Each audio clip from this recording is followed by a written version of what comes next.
In the gleaming towers of San Francisco's financial district, a brilliant young developer was about to challenge an empire built on exploitation.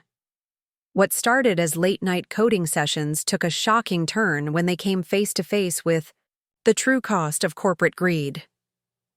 Emma Richardson wasn't your typical tech worker. For 2 years, she had spent her life building revolutionary algorithms while earning $12 an hour.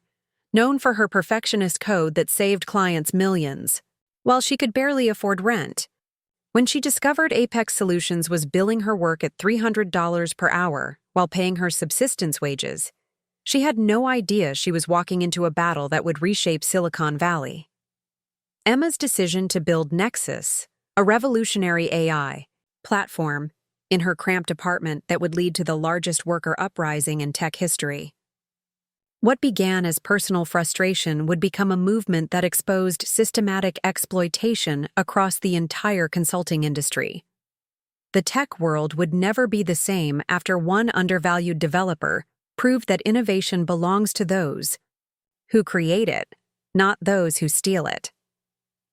Before we jump back in, tell us where you're tuning in from, and if this story touches you, make sure you're subscribed, because tomorrow I've saved something extra special for you.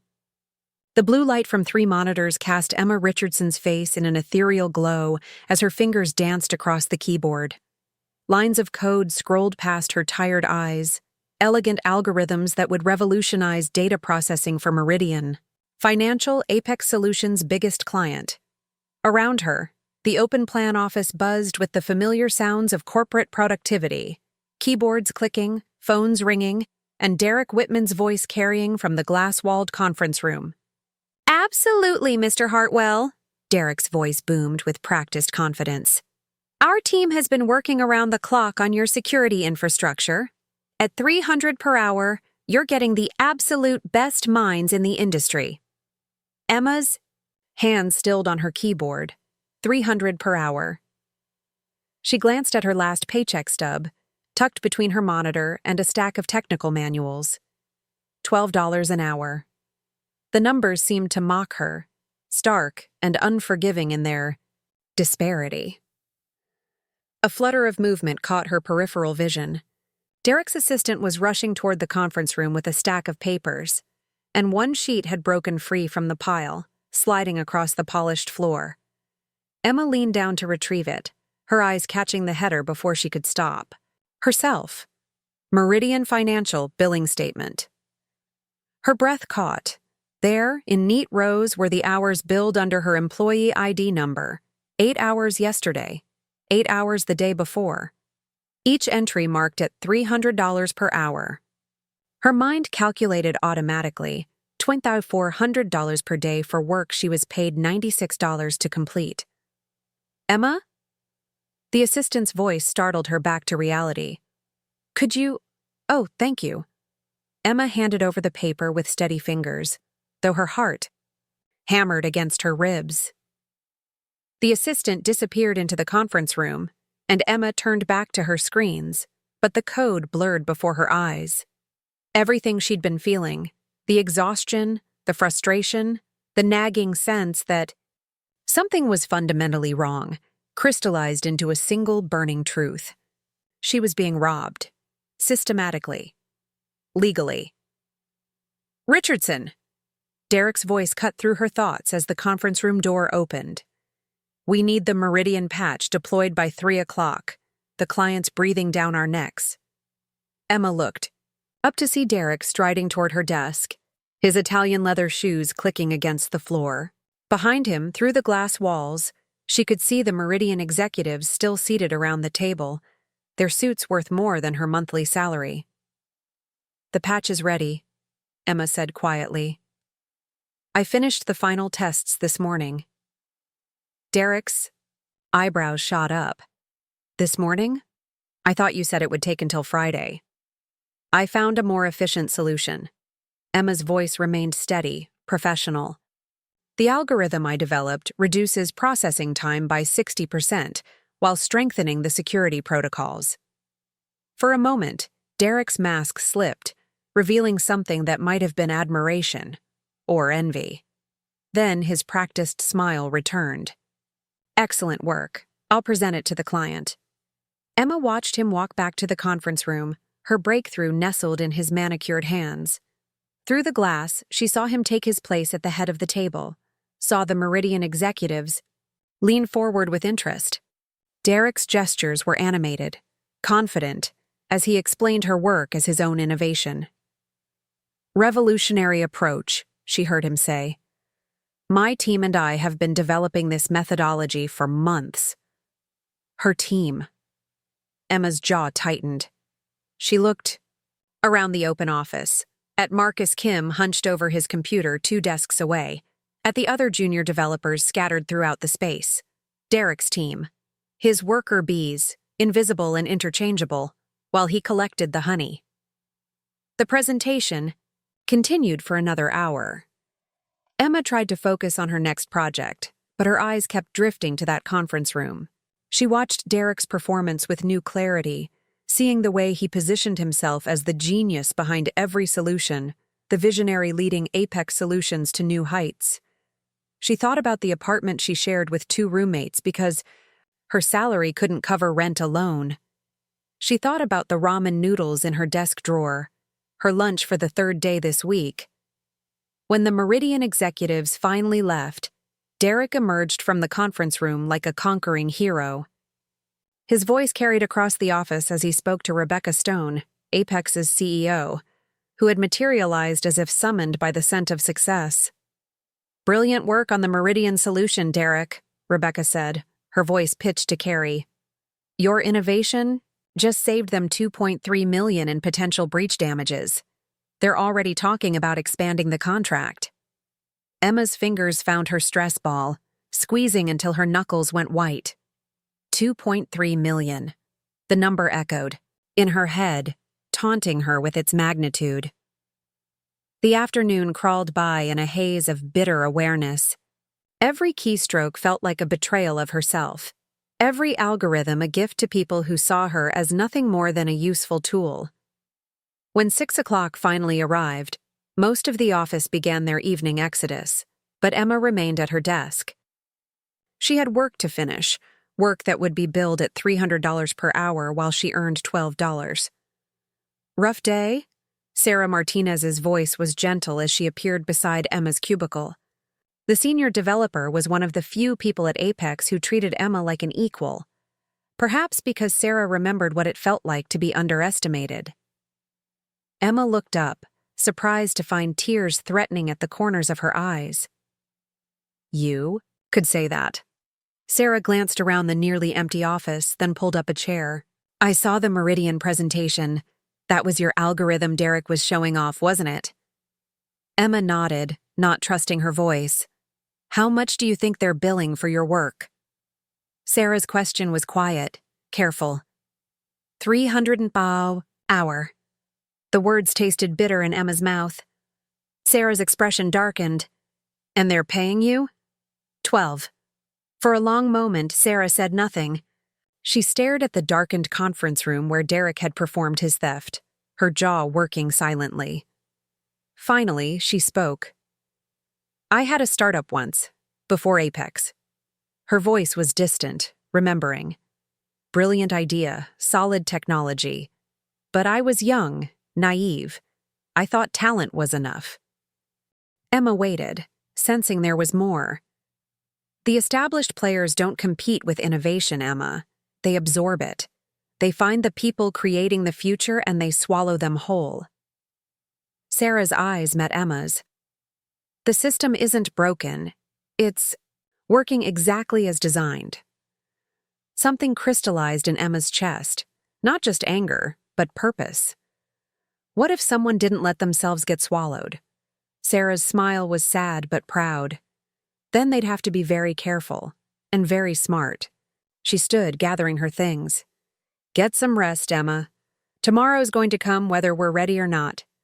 As Sarah's footsteps faded into the elevator bank, Emma found herself alone with the weight of revelation. The office was silent except for the hum of servers and the distant sound of traffic below. She looked at her screens, at the code that would make other people rich, and made a decision. Tonight, she would start building something of her own. Emma's key turned in the lock of her studio apartment at 11:47 p.m., the metallic click echoing in the narrow hallway that smelled perpetually of cooking oil and disappointment.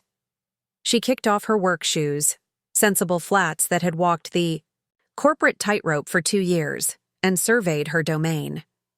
32 square meters of San Francisco real estate that cost her $2,400 a month, shared with 2 roommates who treated the common areas like their personal dumping grounds. But here, in this cramped corner that served as bedroom, office, and sanctuary, she was free. Emma's personal setup was a stark contrast to Apex's sterile corporate environment. 3 mismatched monitors salvaged from various sources, a mechanical keyboard that clicked like musical notes, and a custom-built PC that hummed with quiet power.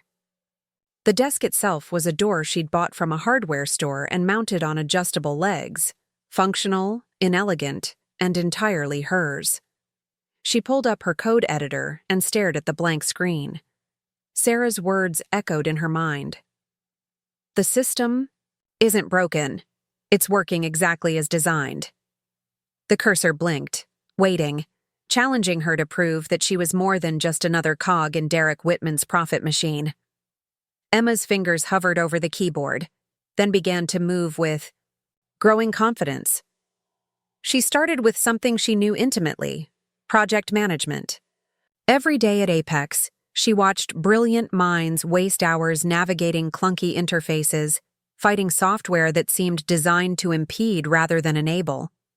But what if project management could be intuitive? What if artificial intelligence could anticipate needs instead of merely responding to commands? The first lines of code flowed like water. She began with the architecture, a neural network that could learn from user behavior, adapting its interface based on individual workflow patterns. Not the shallow machine learning that Derek's team deployed for marketing purposes, but deep, meaningful AI that could genuinely understand how creative minds worked. Her phone buzzed. Tom Richardson's name lit up the screen, and Emma glanced at the clock. 12:23 a.m. In Ohio, her father would be finishing his 3rd shift break at the manufacturing plant. "Hi, Dad," she answered, continuing to type with one hand. "Emma, sweetheart, I know it's late there, but I wanted to catch you before my shift ends." Tom's voice carried the familiar mixture of pride and worry that had colored their conversations since she'd moved to California. "How's the job going? Still working with those computer systems?" Emma's fingers paused on the keyboard. How could she explain that she was building the future while being paid like the past? "It's good, Dad. Challenging." "That's my girl. You know, I was talking to Bill Henderson at work. His daughter just got promoted to regional manager at the Pi insurance company. Good benefits, steady work." Tom's tone carried the weight of unspoken questions. "Sometimes I wonder if you wouldn't be happier with something more stable." The word stable hit Emma like a physical blow. Stable meant accepting Derek's exploitation. Stable meant watching her innovations generate millions while she struggled to afford groceries. Stable meant dying slowly in a cubicle while someone else took credit for her brilliance. "I'm stable, Dad. The tech industry is just different." Emma returned to her code, the familiar rhythm of creation soothing her frayed nerves. "I'm working on some exciting projects." "I know you are, honey. I just worry. California's expensive. And these tech companies, I read about layoffs all the time. At least in manufacturing, you know where you stand." Where you stand. Emma thought about her father, who'd worked the same assembly line for 23 years, who'd taken extra shifts to help pay for her college education, who measured success in health insurance coverage and pension contributions. He meant well, but he lived in a world where loyalty was rewarded, where hard work translated directly to security. "I need to go, Dad. Early morning tomorrow." "Of course, sweetheart. Get some rest. And Emma, I'm proud of you. Whatever you're doing out there, I know you're doing it right." After hanging up, Emma stared at her reflection in the darkened window. Her father's pride was both motivation and burden. He'd sacrificed so much for her opportunities, and here she was, questioning everything he thought she'd achieved. She threw herself back into the code with renewed intensity. The Nexus platform began to take shape, line by line, function by function. She built the core AI engine first, a neural network that could analyze project dependencies, predict bottlenecks, and suggest optimizations. But unlike the rigid systems she worked with daily, Nexus would learn and adapt, becoming more intuitive. With each interaction, the hours slipped away unnoticed. Emma coded through the night, fueled by righteous anger and cold coffee. She designed the user interface to be clean and responsive, built the backend to be scalable and secure. Every decision was deliberate, every feature designed to solve real problems she encountered daily. By 4 a.m., she had a working prototype, rough around the edges but functional. She tested the basic workflow, creating a project, adding team, members, defining tasks and dependencies. The AI began learning immediately, tracking her patterns, anticipating her next moves. It was primitive compared to her vision, but it was hers. Emma leaned back in her chair, her neck stiff from hours of hunching over the keyboard. Through her window, San Francisco was beginning to stir, delivery trucks rumbling down the street, early commuters heading to jobs that valued or exploited them in equal measure. Her phone alarm would sound in 2 hours. She'd shower, dress in her corporate uniform, and return to Apex to write more code that would be sold at prices she'd never see. But tonight, she'd built something different. Tonight, she'd started fighting back. The next day at Apex arrived with cruel predictability. Emma dragged herself through the morning routine, her eyes burning from lack of sleep, but her mind sharp with purpose. The corporate environment felt even more suffocating after her night of creative freedom. The beige cubicles, the fluorescent lighting, the constant hum of people building other people's dreams. "You look like hell," Marcus Kim observed as Emma settled at her desk. He occupied the cubicle next to hers, a talented developer who'd joined Apex 6 months after Emma. Where she burned with quiet rebellion, Marcus had found a different path to survival. "Long night," Emma replied, powering up her work computer.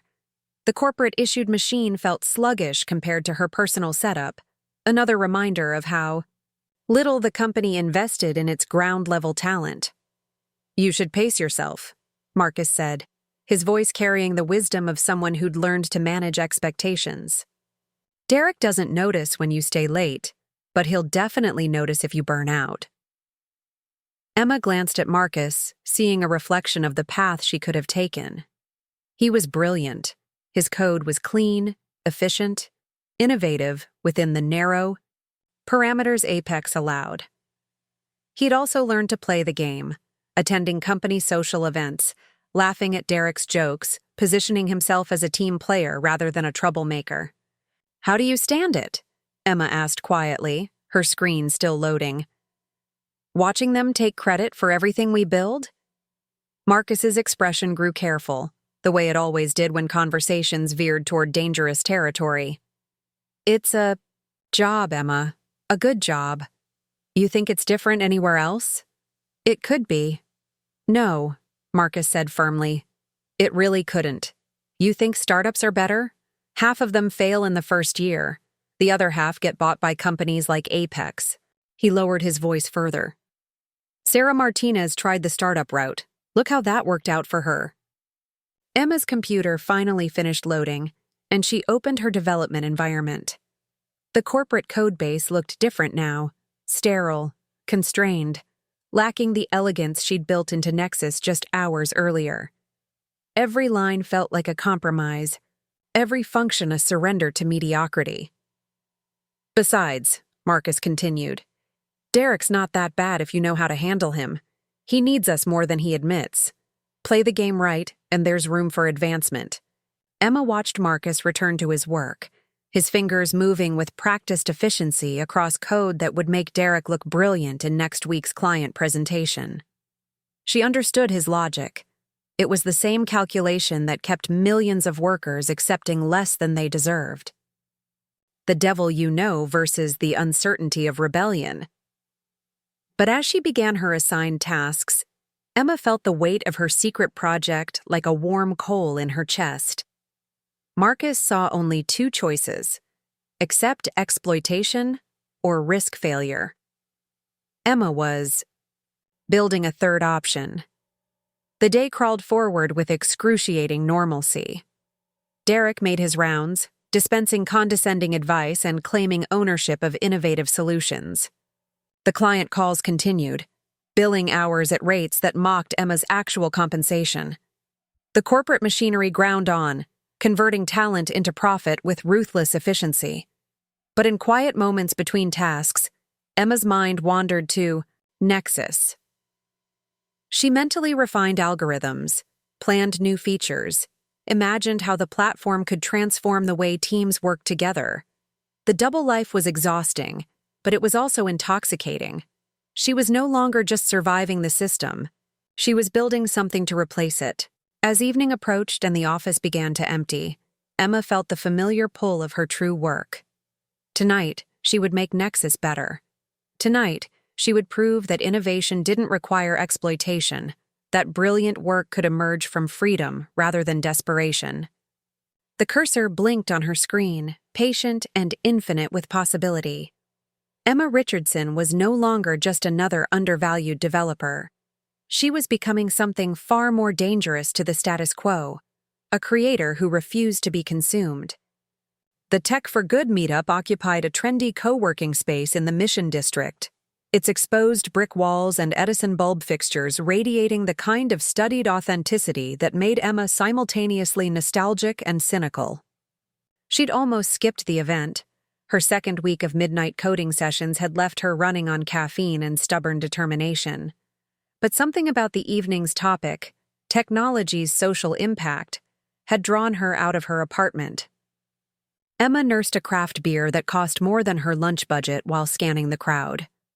The attendees were a familiar San Francisco mixture: earnest nonprofit workers in worn jeans, startup founders practicing their elevator pitches, and corporate employees like herself, seeking meaning beyond quarterly profit reports. First time here? The voice belonged to a woman with intelligent dark eyes and prematurely gray hair pulled back in a practical ponytail. She wore a faded t-shirt from what appeared to be a 5K run for some cause Emma couldn't quite make out. "Is it that obvious?" Emma replied, grateful for the friendly approach. "You have that look, like you're deciding whether this is worth your time or just another networking event in disguise." The woman extended her hand. "Alex Rivera. I run Community Housing Alliance." Emma shook the offered hand, noting the firm grip and the calluses that suggested someone who did more than just attend meetings. "Emma Richardson. I'm a developer at Apex Solutions." Alex's expression shifted slightly. Not judgment exactly, but a kind of knowing recognition. "Consulting. Firm? Unfortunately." The word slipped out before Emma could stop it, and she felt heat rise in her cheeks. "I mean, no, I get it." Alex's smile was understanding rather than mocking. "We work with a lot of consulting firms. They charge us astronomical rates for solutions that usually miss the point entirely." The conversation might have remained pleasantly superficial, but something in Alex's tone, a frustration that mirrored Emma's own, encouraged honesty. "What kind of problems are you dealing with?" Alex's laugh had no humor in it. "Where do I start? Our case management system was designed in the Stone Age. Our project tracking consists of Excel spreadsheets that 3 different people update simultaneously, usually with conflicting information. Our volunteer coordination happens through a combination of email chains and prayer." Emma found herself leaning forward, her developer instincts engaging despite her exhaustion. "How many cases do you manage?" "About 800 active housing placements, plus another 300 families in various stages of the application process." Alex's voice carried the weight of someone intimately familiar with overwhelming numbers. "We've got 12 full-time staff and about 40 regular volunteers, all trying to coordinate through systems that barely worked when we had half the caseload." "Jesus," Emma muttered, her mind automatically beginning to parse the organizational complexity. How do you track dependencies? If someone needs housing, but they're also waiting for benefits approval or job training or... We don't. Alex's interruption was matter-of-fact rather than bitter. We react to crises instead of preventing them. Last week, a family ended up homeless for 3 extra days because nobody realized their housing application was stuck waiting for a document that had been submitted 2 weeks earlier. Emma felt a familiar itch, the same compulsion that drove her to optimize inefficient algorithms at Apex. But this was different. This wasn't about billing rates or corporate profits. This was about families sleeping in cars because information lived in silos. Have you looked into existing solutions? There are project management platforms that might... With what budget? Alex's smile was rueful. The platforms that might work cost more per month than our entire IT budget. The ones we can afford are designed for tech teams, not social services. They assume everyone has computer science degrees and unlimited time for training. The conversation was interrupted by the evening speaker, a founder discussing his company's latest app for disrupting urban mobility solutions. But Emma's attention wandered. She found herself studying Alex's profile as the presenter droned about market penetration and user engagement metrics. Here was someone fighting for something that actually mattered, hobbled by systems that prioritized profit over functionality. After the presentation, Emma and Alex gravitated toward each other again, their conversation resuming as if it had never been interrupted. "I should probably ask," Alex said as they walked toward the exit. "What kind of work do you do at Apex? Please tell me you're not designing new ways to extract money from nonprofits." Emma's laugh was genuinely amused. "Nothing that interesting. Mostly I build systems that Derek, my boss, takes credit for, which gets sold to clients at prices. That would make your head spin." "Sounds fulfilling," Alex said dryly. "It pays the student loans." Emma paused at the corner where their paths would diverge.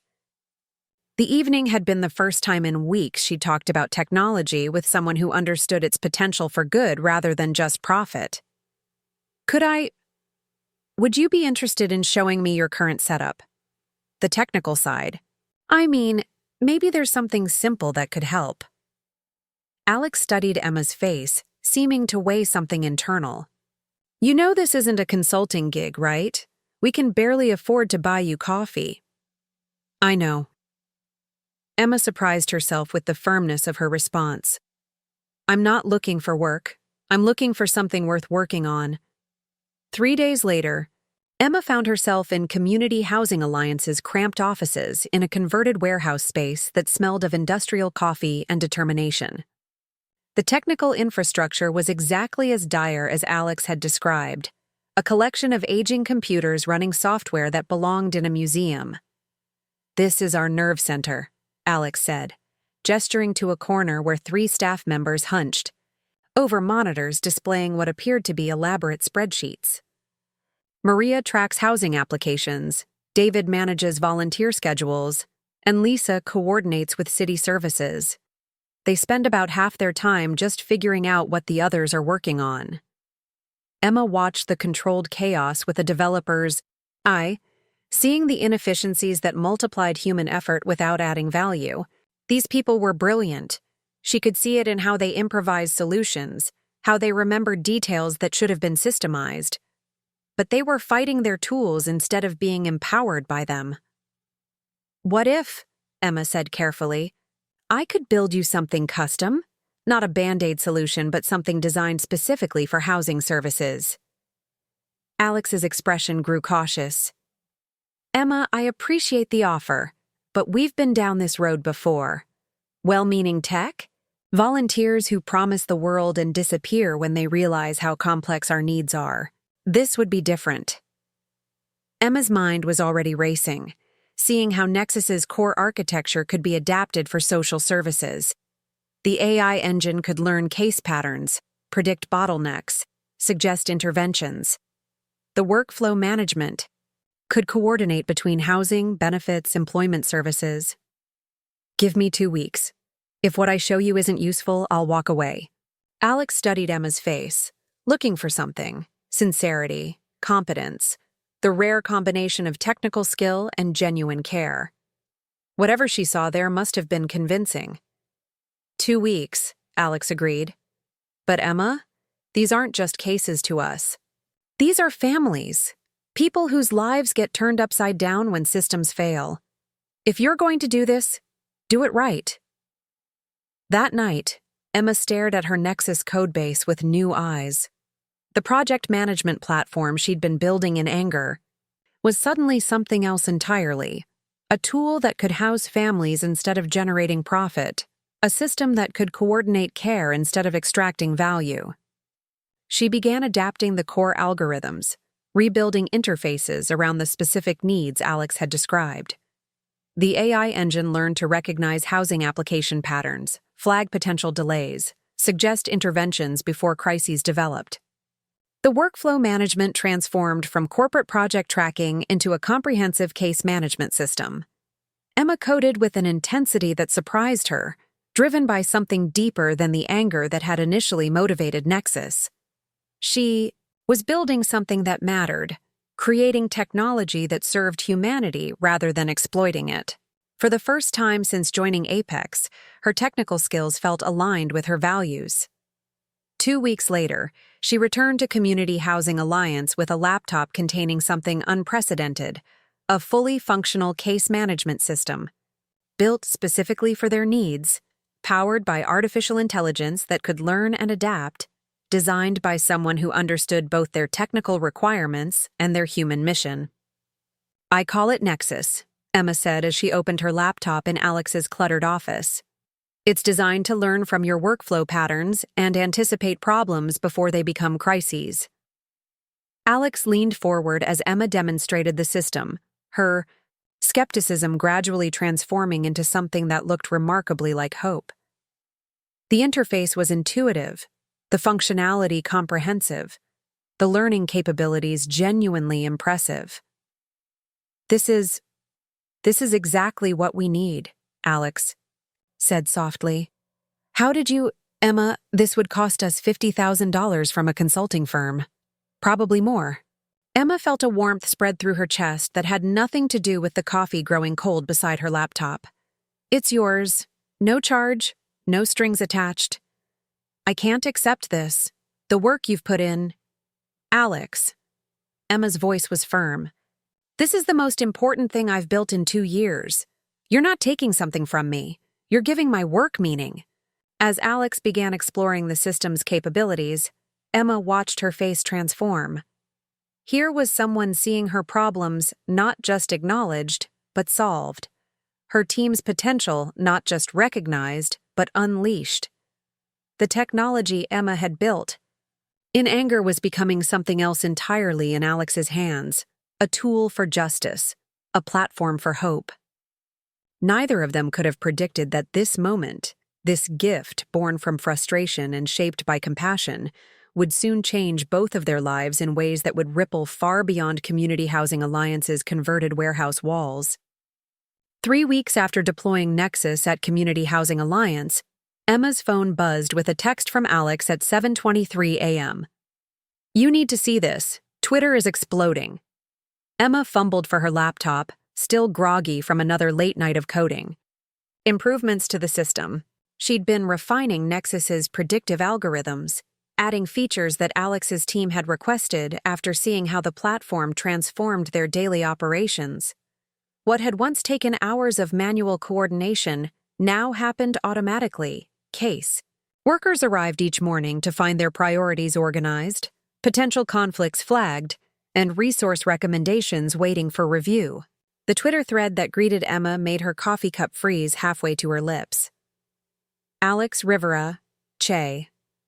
Thread: How AI actually changed our nonprofit, not clickbait. 117. 3 weeks ago, our housing nonprofit was drowning. 800 plus active cases, 12 staff, systems held together with spreadsheets and prayer. Families were falling through cracks because we couldn't track dependencies between housing, benefits, job training, etc. 217. Then a developer who shall remain nameless, with her permission, built us something incredible. An AI-powered case management system designed specifically for housing services, for free, because she believed in the mission. 317. Emma scrolled through the thread with growing amazement and horror. Alex had documented everything. The before and after metrics, screenshots of the interface, stories of families who'd been helped because the system caught problems before they became crises. The thread was clinical in its precision, but passionate in its implications. Preparing and narrating this story took us a lot of time, so if you are enjoying it, subscribe to our channel. It means a lot to us. Now back to the story. Yesterday, the AI flagged that Mrs. Chen's housing voucher was about to expire, 3 weeks before our old system would have caught it. Her family of 4 is still housed because technology actually worked for people instead of against them. 1417. This system doesn't exist commercially. No company would build it because housing nonprofits can't pay Silicon Valley prices. But imagine if this technology was available to every organization fighting homelessness. Imagine the lives that could be saved. 1617. If you're a developer reading this, your skills can change the world. If you're a nonprofit, demand technology that serves your mission, not vendor profit margins. If you're anyone else, RT this so the right people see it. 1717. The final tweet had been posted 6 hours ago. It already had 47,000 retweets and 180,000 likes. The replies were a mixture of awe, technical questions, and requests from nonprofits around the world begging for access to similar systems. Emma's personal email inbox told the rest of the story. Hundreds of messages had arrived overnight, all with subject lines like Nexus system inquiry and housing management platform. Organizations from Portland to Portland, Maine were describing their own technical struggles, asking if Emma could help them too. Her hands shook as she scrolled through the messages. A veterans services nonprofit in Phoenix, a women's shelter network in Chicago, a refugee resettlement agency in Minneapolis. Each email described the same fundamental problem: brilliant, dedicated people hamstrung by technology that failed them when they needed it most. But mixed among the nonprofit requests were messages that made Emma's stomach clench. Tech recruiters promising 6-figure salaries for the developer behind the viral housing platform. Venture capitalists interested in scaling the Nexus solution. Corporate lawyers asking about intellectual property rights and licensing agreements. The wolves had smelled blood. Emma's phone rang. Alex's name appeared on the screen, and Emma answered with shaking fingers. "Emma, I am so sorry." Alex's voice was rushed, apologetic. "I asked for your permission to mention you were a developer, but I never thought it would blow up like this. My DMs are exploding, my email is crashed, and apparently someone's already trying to trademark Nexus for project management software." "It's okay," Emma lied, staring at her laptop screen where more emails appeared every few seconds.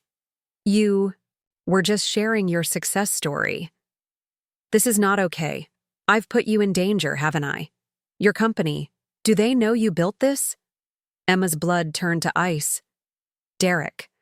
She'd been so focused on the external attention that she hadn't considered the internal implications.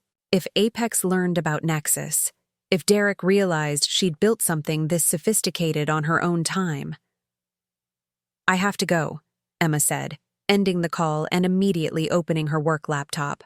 Her heart hammered as she logged into Apex's internal systems, checking her email, her calendar, any indication that corporate attention had shifted her way. Nothing yet. But the day was young.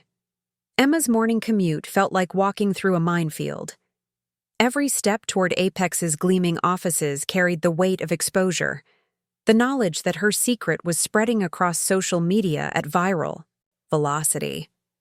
She'd changed clothes 3 times, finally settling on her most conservative outfit, as if professional camouflage could somehow shield her from the attention building online. The elevator ride to the 15th floor felt eternal. Emma kept her expression neutral, her breathing steady, but her mind raced through contingencies. Could she claim the viral system wasn't hers? Could she argue that building Nexus wasn't a violation of her employment contract?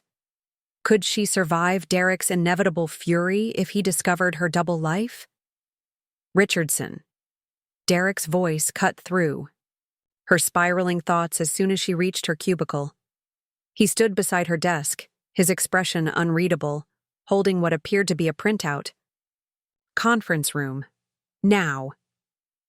Emma's legs felt like liquid as she followed Derek's expensive suit down the hallway.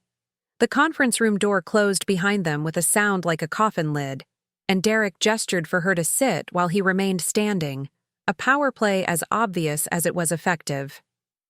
"Interesting morning reading," Derek said, placing the printout on the table between them. It was Alex's Twitter thread, printed in full, with certain phrases highlighted in yellow marker. Revolutionary AI-powered system. Built by an unnamed developer. Technology that serves people instead of profit. Emma forced herself to meet Derek's gaze. "I'm not sure what this has to do with me." "Of course you're not." Derek's smile was sharp enough to draw blood. "Just a coincidence that someone in San Francisco built an AI system for nonprofits. Could be anyone, really. Certainly not someone with intimate knowledge of machine learning algorithms and project management systems." "Derek, you've been tired lately," Derek continued, his voice conversational but his eyes predatory. "Distracted, coming in late, leaving exactly at 5. Not the Emma Richardson I hired 2 years ago. The Emma Richardson who used to work nights and weekends, who was so dedicated to the company mission." Emma's mouth felt dry as sand. "I've been putting in my full 40 hours. 40 hours. Derek's laugh was hollow. "In this industry, Emma, 40 hours is part-time, especially for someone at your level. Unless, of course, you're spending your extra energy elsewhere." The silence stretched between them like a taut wire. Emma could hear her heartbeat in her ears, could smell Derek's expensive cologne mixing with the conference room's recycled air. Outside the glass walls, the Apex office continued its daily routine, unaware that Emma's future was being decided by a man who'd built his career on other people's innovations. "I want you to know," Derek said finally, "that I respect entrepreneurial spirit, initiative, the drive to build something meaningful." His tone shifted, becoming almost fatherly. "But I also want you to understand your position here. Your contract with Apex includes very specific clauses about intellectual property, about conflicts of interest." Emma found her voice. "Any work I do on my own time with my own equipment unrelated to Apex business." "Unrelated?" Derek's eyebrows rose. "Emma, you've spent 2 years building project management solutions for our clients. You've studied their workflows, learned their pain points, developed expertise in organizational efficiency, and now, suddenly, you've created a revolutionary system that solves those exact problems." The trap was closing, and Emma could see its dimensions with crystalline clarity. Derek wasn't just threatening her job. He was positioning himself to claim ownership of Nexus, to transform her gift to Community Housing Alliance into another Apex profit center. "The system is for nonprofits," Emma said quietly. "It's not commercial software. Yet." Derek's smile returned. "But things change, don't they? Systems evolve. Missions expand." He leaned forward, his voice dropping to a whisper. "Here's what's going to happen, Emma. You're going to have a choice to make, a very important choice about your future." Emma's phone buzzed against her leg, Another email, another organization desperate for technology that could transform their mission instead of bankrupting their budget. She thought about Alex's face when she'd first seen Nexus working, about Mrs. Chen's family still housed because an algorithm had caught a bureaucratic oversight, about the hundreds of nonprofits reaching out for help that only she could provide. "I'm listening," Emma said, though every instinct screamed at her to run. Derek's smile widened, predatory and confident. "I thought you might be." Elena Vasquez's coffee had gone cold hours ago, but she barely noticed as she scrolled through. Her third screen of research. The investigative journalist's cluttered home office looked like a conspiracy theorist's dream.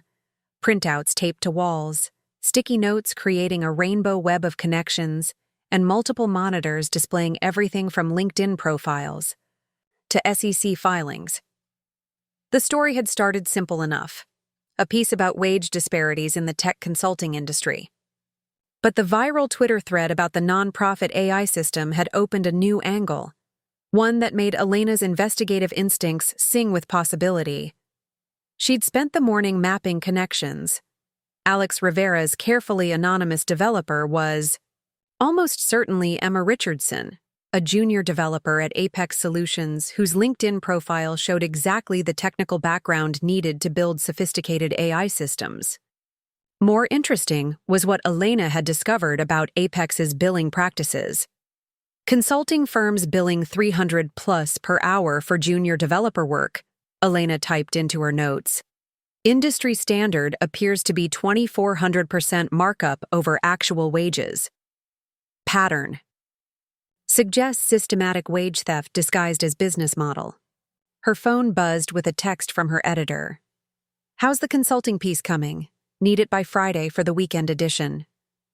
Elena stared at the message, then at her research. She had enough for a solid piece about industry exploitation, but something bigger was brewing here. The Emma Richardson story wasn't just about one developer being underpaid. It was about an entire system designed to extract maximum value from human creativity while providing minimum compensation. She'd already reached out to Emma through 3 different channels: LinkedIn, the email address associated with several GitHub commits, and through Community Housing Alliance. So far, no response. But Elena had been investigating tech industry practices for 5 years. She knew how to find people who didn't want to be found. 3 miles away, in Apex Solutions' gleaming offices, Emma stared at her computer screen with growing dread. Derek's chat that morning had been a masterclass in corporate intimidation. All implications and veiled threats. Nothing concrete enough to constitute actionable harassment, but clear enough to leave Emma understanding exactly how precarious her position had become. Her email inbox was a schizophrenic mixture of nonprofit requests and corporate vultures. The organizations broke her heart: rural health clinics struggling with patient management, food banks trying to coordinate volunteer schedules, literacy programs drowning in administrative overhead. Each message represented people who needed technology that served their mission instead of extracting profit from their desperation. But interspersed among the genuine requests were messages that made Emma's skin crawl. Venture capital firms interested in scaling the housing platform, tech companies wanting to acquire the Nexus intellectual property, corporate lawyers asking about licensing agreements and revenue models. Emma. Sarah Martinez's voice was quiet as she appeared beside Emma's cubicle. The senior developer glanced around the office, then pulled up a chair. "We need to talk." Emma minimized her email window, grateful for the interruption, but dreading the conversation. Sarah's expression was serious, the kind of gravity that preceded difficult truths.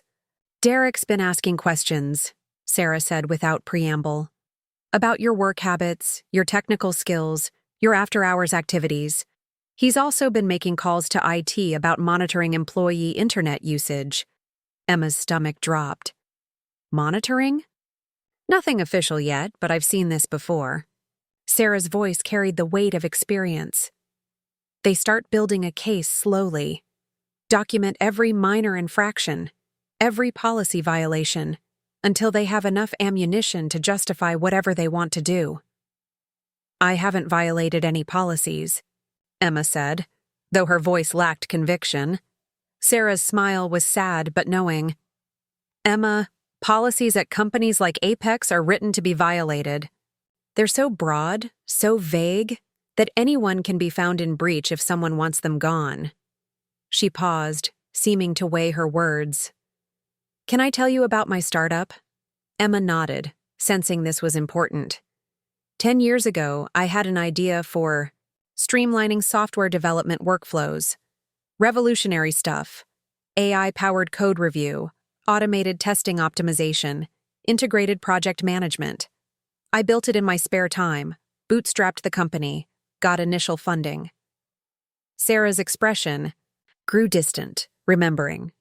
Apex was my biggest client. They loved the platform, started integrating it into their development process.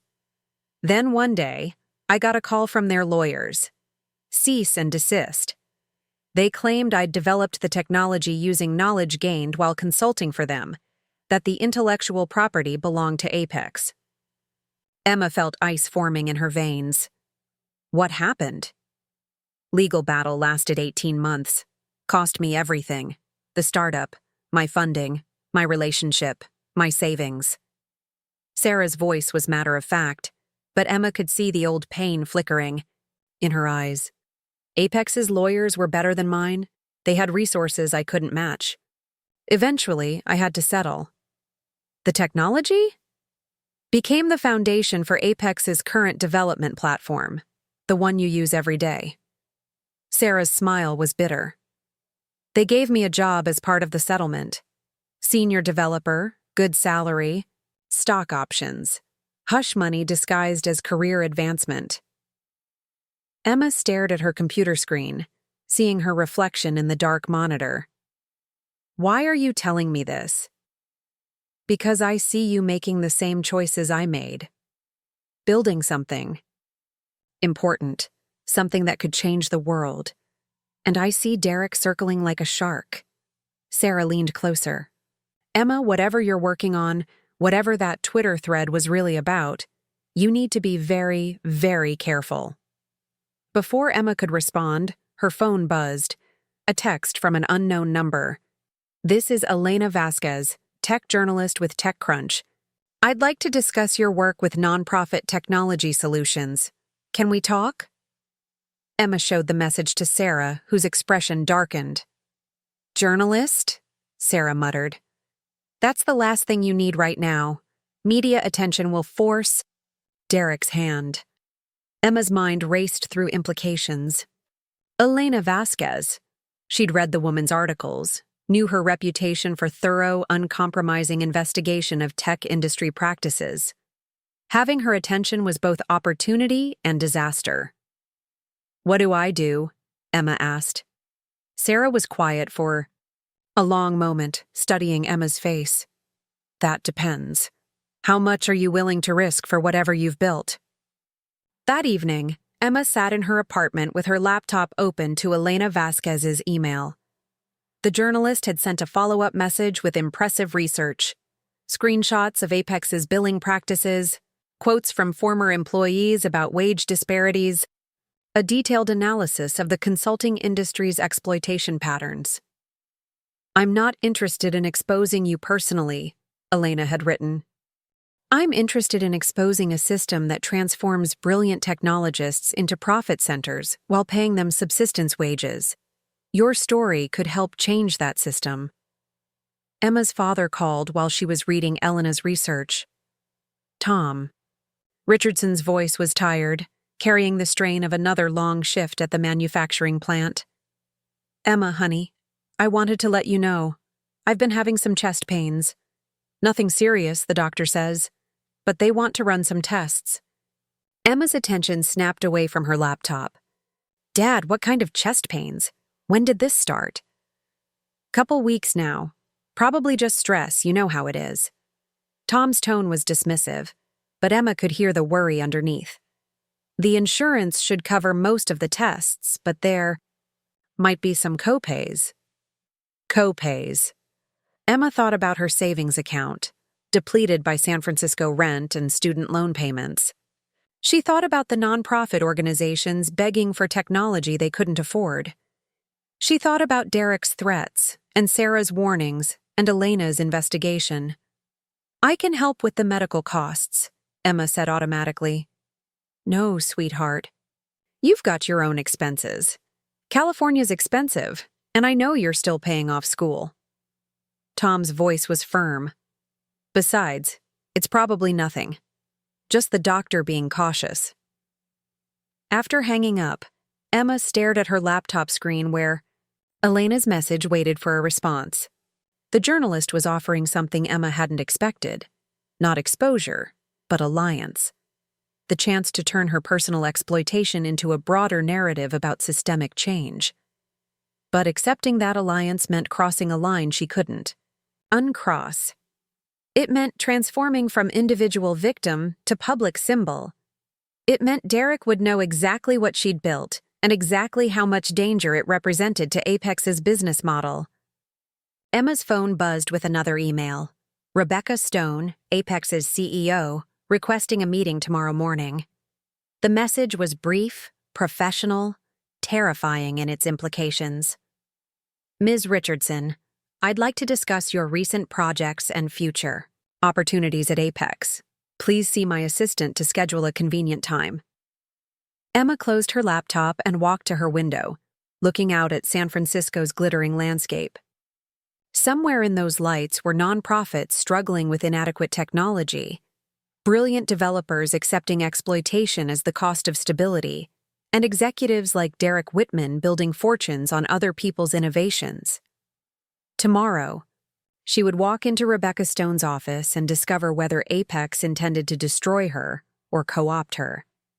Tonight, she had to decide whether Elena Vasquez's investigation was salvation or suicide. Her phone buzzed again. A message from Alex.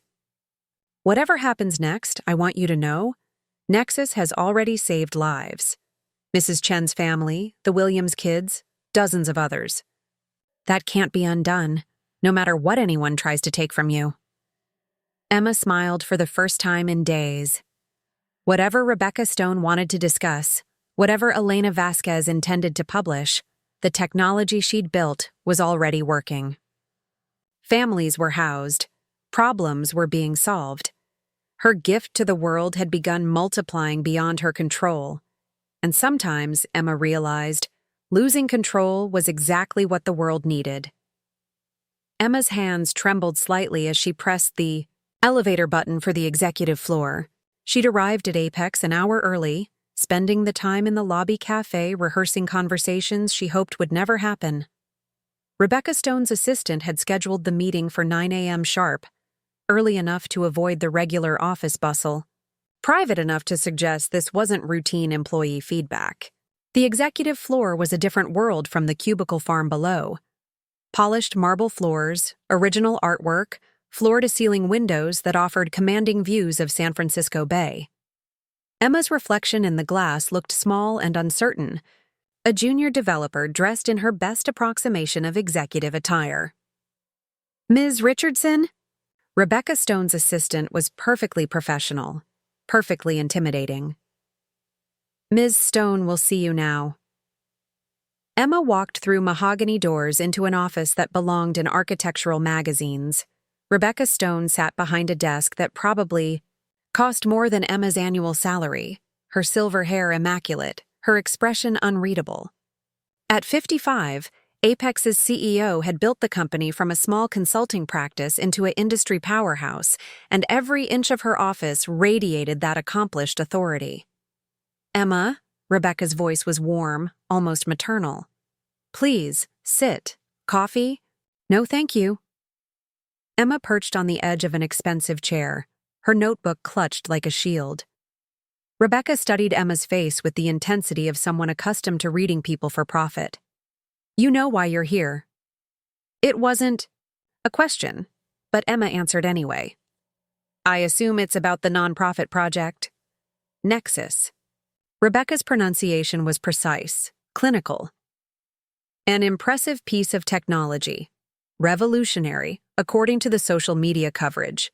Built by someone with intimate knowledge of AI algorithms and project management systems. Emma remained silent, waiting for the trap to spring. "I've spent the morning reviewing your employment file," Rebecca continued, opening a folder on her desk. 2 years with Apex, consistently excellent performance reviews. Some of our most innovative solutions have come from your contributions, though of course Derek presents them to clients. "That's how teams work," Emma said carefully. Rebecca's smile was sharp. "Is it? Let me share some numbers with you, Emma. Last quarter, solutions directly attributable to your algorithms generated $2 million in client billings. Your salary for that same period was approximately $6,000. The numbers hung in the air like an accusation. Emma had known the disparity was massive, but hearing it stated so clinically made her feel physically sick. "That's a 53,000% markup," Rebecca continued. "Even by consulting industry standards, it's extraordinary. You're not just undervalued, Emma. You're systematically exploited." Emma blinked, confused by the direction of the conversation. "I don't understand." "Derek thinks he's been clever, keeping you at junior developer rates while billing your work at senior consultant prices. He's built his reputation on your innovations while ensuring you stay hungry, dependent, grateful for the crumbs." Rebecca's tone carried a note of distaste. "It's short-sighted, unsustainable." The office door opened without warning. Derek Whitman strode in, his expression thunderous, a manila folder clutched in his hand. "Rebecca, I need to discuss the Richardson situation immediately. She's violated her employment contract, built competing technology, possibly stolen intellectual property." "Derek." Rebecca's voice cut through his tirade like a blade. "You weren't invited to this meeting."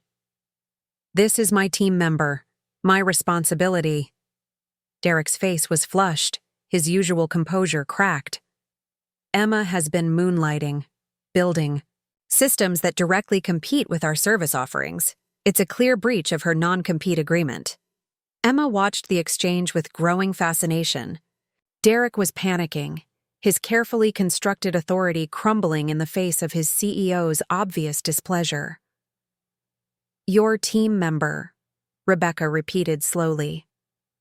"The one you've been billing at senior consultant rates while paying junior developer wages. The one whose algorithms have generated millions in revenue for clients you then claimed credit for solving." Derek's expression shifted from anger to wariness. "Rebecca, I can explain the billing structure." "I'm sure you can, just as I'm sure you can explain why you've been monitoring Emma's computer usage without authorization, or why you hired a private investigator to follow her activities outside work hours." Emma's blood ran cold. Private investigator. Derek had been having her watched, documented, analyzed like a potential threat. The violation felt deeper than mere employment persecution. It was personal, invasive, predatory. "I was protecting company interests," Derek said, but his voice lacked conviction. "You were protecting your own interests." Rebecca stood, her full authority radiating outward like heat, at the expense of employee welfare, company ethics, and basic human decency. The silence stretched taut. Emma felt like she was watching gladiators from the arena stands, powerful forces colliding while her future hung in the balance. "Derek," Rebecca's voice was quiet, final. "You're dismissed. We'll discuss your management style separately." Derek's face cycled through emotions: surprise, anger, desperation. His gaze landed on Emma with undisguised hatred. "This isn't over," he said, his voice low but audible. "You have no idea what you've started." After Derek left, slamming the door behind him, Rebecca returned to her chair with fluid grace. "I apologize for that display. Derek has strong feelings about employee loyalty." Emma found her voice. "Are you firing me?" "Firing you?" Rebecca's laugh was genuinely amused. "Emma, I'm offering you Derek's job. The words hit Emma like physical impact. Derek's job, vice president of development, the position she'd watched.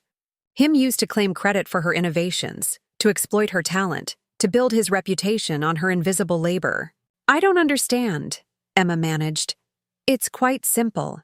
Derek has been a liability masquerading as an asset. His management style is toxic, his technical skills are outdated, and his billing practices have put the company at legal risk. Rebecca opened another folder. You, on the other hand, have demonstrated exactly the kind of innovation and leadership we need. Emma's mind reeled. But Nexus is exactly the kind of technology that proves you understand how to build solutions that matter. The nonprofit sector is an underserved market, Emma. Organizations with real problems and limited budgets. Imagine what Apex could accomplish if we developed platforms specifically for social impact. The offer was seductive, intoxicating. Everything Emma had thought she wanted: recognition, authority, the chance to build technology that mattered. But something in Rebecca's tone, some calculated quality, made Emma hesitate. What would happen to Nexus? Nexus would become the foundation for Apex's new social impact division. We'd provide it free to qualifying nonprofits while developing premium versions for larger organizations. Your gift to Community Housing Alliance becomes our proof of concept for a new market segment. Emma felt the trap closing, more sophisticated than Derek's crude threats, but no less constraining. Rebecca wasn't offering freedom. She was offering a prettier cage, one decorated with purpose and compensation, but still designed to contain Emma's innovations within corporate walls. I need time to think, Emma said. Of course. But Emma? Rebecca's smile was warm, maternal, terrifying. Opportunities like this don't come often. Derek made the mistake of treating you as disposable. I'm treating you as indispensable. Choose wisely. Emma left the executive floor in a daze, her mind struggling to process the morning's revelations. The elevator descent felt symbolic, falling, from the rarefied air of corporate power back to the trenches where actual work happened. Sarah was waiting at Emma's cubicle, her expression anxious. How did it go? She offered me Derek's job, Emma said, collapsing into her chair. Sarah's eyebrows shot up. VP of Development? Emma, that's huge.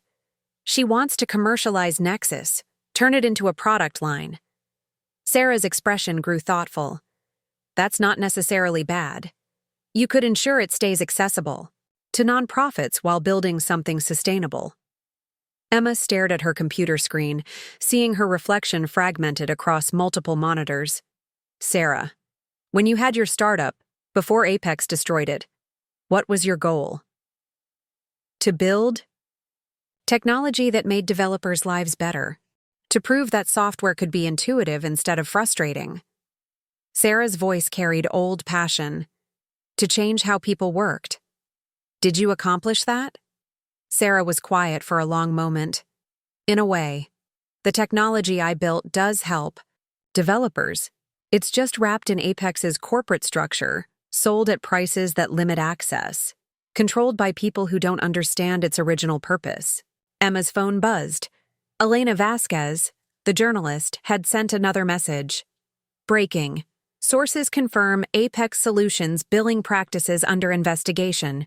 Would like your comment on working conditions for junior developers. The investigation was moving forward with or without Emma's cooperation. The story would break whether she chose corporate promotion or personal rebellion. But her choice would determine how history remembered her, as someone who accepted the system's rewards, or someone who chose to change it. Sarah, Emma said, quietly, do you ever regret taking Apex's job, letting them absorb your technology? Sarah's smile was sad but honest. Every day. But regret is a luxury I couldn't afford at the time. I had bills, obligations, reality to consider. She paused. You're not me, Emma. You have choices I didn't have. Emma's computer chimed with a new email. Rebecca Stone, following up on their meeting. Emma, I've had legal prepare the paperwork for your promotion. Salary increased to $180K, stock options, full authority over the social impact division. We can make your vision reality. Please let me know your decision by tomorrow. $180,000. More money than Emma had ever imagined earning. The power to build technology that mattered. The chance to transform Nexus from personal project into global platform. All she had to do was accept that her innovations belonged to Apex, that her gift to nonprofits would become another corporate profit center, that her rebellion would be transformed into just another business opportunity. Emma closed the email and opened Elena Vasquez's contact information. Some choices, she realized, weren't about money or security, or even success. Some choices were about who you became when the world was watching. Rebecca Stone's corner office felt different at sunset, the golden California light softening the sharp edges of corporate power. Emma sat across from Apex's CEO, legal documents spread between them like a chessboard in the endgame. The contract was thick, professional, heavy with the weight of life-changing decisions. $180,000 base salary, Rebecca said, her manicured finger tracing key figures. Plus performance bonuses that could reach another $50,000 annually. Stock options vesting over 4 years. Full authority over Apex's new social impact division. Emma studied the numbers, each digit representing freedoms she'd never possessed. No more roommates, no more ramen dinners, no more anxiety about student loan payments or her father's medical bills. The financial security felt almost tangible, close enough to grasp. The division would have its own budget, Rebecca continued. $2 million for first-year development, growing to $5 million by year 3. You'd hire your own team, set your own priorities, build technology that genuinely improves the world. With Nexus as the foundation, Emma said. With Nexus as proof that Apex can innovate beyond traditional consulting models. Rebecca's tone was warm, persuasive. Emma, you built something remarkable, but remarkable technology deserves remarkable resources, infrastructure, marketing, distribution networks that can reach every nonprofit in America. Emma turned to the section detailing intellectual property rights, dense legal language that essentially transferred all ownership of Nexus, past, present, and future developments, to Apex Solutions. Her creation, her gift to Community Housing Alliance, would become corporate property. The IP transfer is necessary for legal protection, Rebecca explained, noting Emma's focus. But you'd maintain creative control. Every major decision about Nexus's evolution would flow through you. Creative control within corporate parameters. Emma had watched Derek exercise similar control for 2 years, building his reputation by presenting others' innovations as his own strategic vision. The promotion would make her Derek, better compensated, more ethical perhaps, but still fundamentally constrained by profit requirements and shareholder expectations. What about accessibility? Emma asked. The whole point of Nexus was helping organizations that can't afford commercial solutions. We'd maintain a nonprofit tier, Rebecca assured her. Free access for qualifying organizations, subsidized rates for mid-size nonprofits. Think of it as loss leader marketing that demonstrates our commitment to social responsibility. Emma's phone buzzed against her leg. A text from Alex. Mrs. Chen's family just got permanent housing. The Nexus early warning system caught a paperwork issue that would have delayed them another month. Your technology is saving lives daily. Lives saved, families housed, problems solved by algorithms Emma had written during midnight coding sessions, fueled by anger and hope. Rebecca's proposition would scale that impact exponentially. Thousands of nonprofits instead of one, millions of people served instead of hundreds. But it would also transform Nexus from gift to product, from radical act to business strategy. I need to make some calls, Emma said, closing the contract. Personal consultations before I decide. Rebecca's smile was understanding, magnanimous. Of course. Though I should mention, Elena Vasquez's article publishes tomorrow morning. Once that story breaks, our window for quiet transition closes. Media attention makes everything more complicated. The threat was elegant, unstated but clear. Accept. The offer tonight, and Emma could control her narrative. Wait for the exposé, and she'd be swept along by forces beyond her influence. Emma called her father from the Apex parking garage, the contract heavy in her laptop bag. Tom Richardson answered on the second ring, his voice tired but warm. Emma, sweetheart, how's work going? Dad, I got a promotion offer. A big one. Emma leaned against her car, watching San Francisco's evening commute flow past. Vice president, 6-figure salary, real money.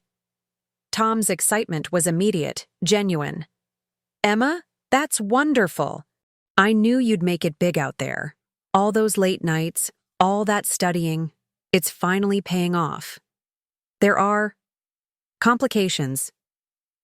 Emma struggled to explain corporate politics to someone whose work experience involved union contracts and assembly line straightforwardness. The promotion comes with strings attached. What kind of strings? Emma tried to find words that would convey the moral complexity. I built something on my own time. Something that helps people. The company wants to own it as part of the promotion. Tom was quiet for a moment. Is what you built valuable? Very. And this promotion, it's real advancement, not just a title change? Real advancement, real money, real authority. Emma's voice carried her own uncertainty. But Dad, remember when you told me about the factory trying to change your pension plan? How the company said it was for your own good. That was different, sweetheart. They were trying to reduce our benefits while claiming it was an improvement. Tom's voice grew cautious. This sounds like they're recognizing your value. Or they're trying to control something that threatens their business model. The phone was quiet except for the distant sounds of Tom's evening routine, the TV murmuring, dishes clinking in the sink. Finally, he spoke. Emma, I worked 30 years for people who saw me as replaceable. You've got the chance to be irreplaceable. Sometimes you have to play the game to change the rules. After hanging up, Emma drove to Community Housing Alliance's converted warehouse office. Alex was still there despite the late hour, working at her desk under the harsh fluorescent lights that nonprofit budgets could afford. Emma. Alex looked up with genuine pleasure. Perfect timing. I wanted to show you the latest Nexus reports. She gestured to her computer screen, which displayed data visualizations that made Emma's heart sing. Case resolution times cut in half. Administrative overhead reduced by 60%. Early intervention preventing family homelessness in 87% of flagged cases. This is just our organization, Alex continued.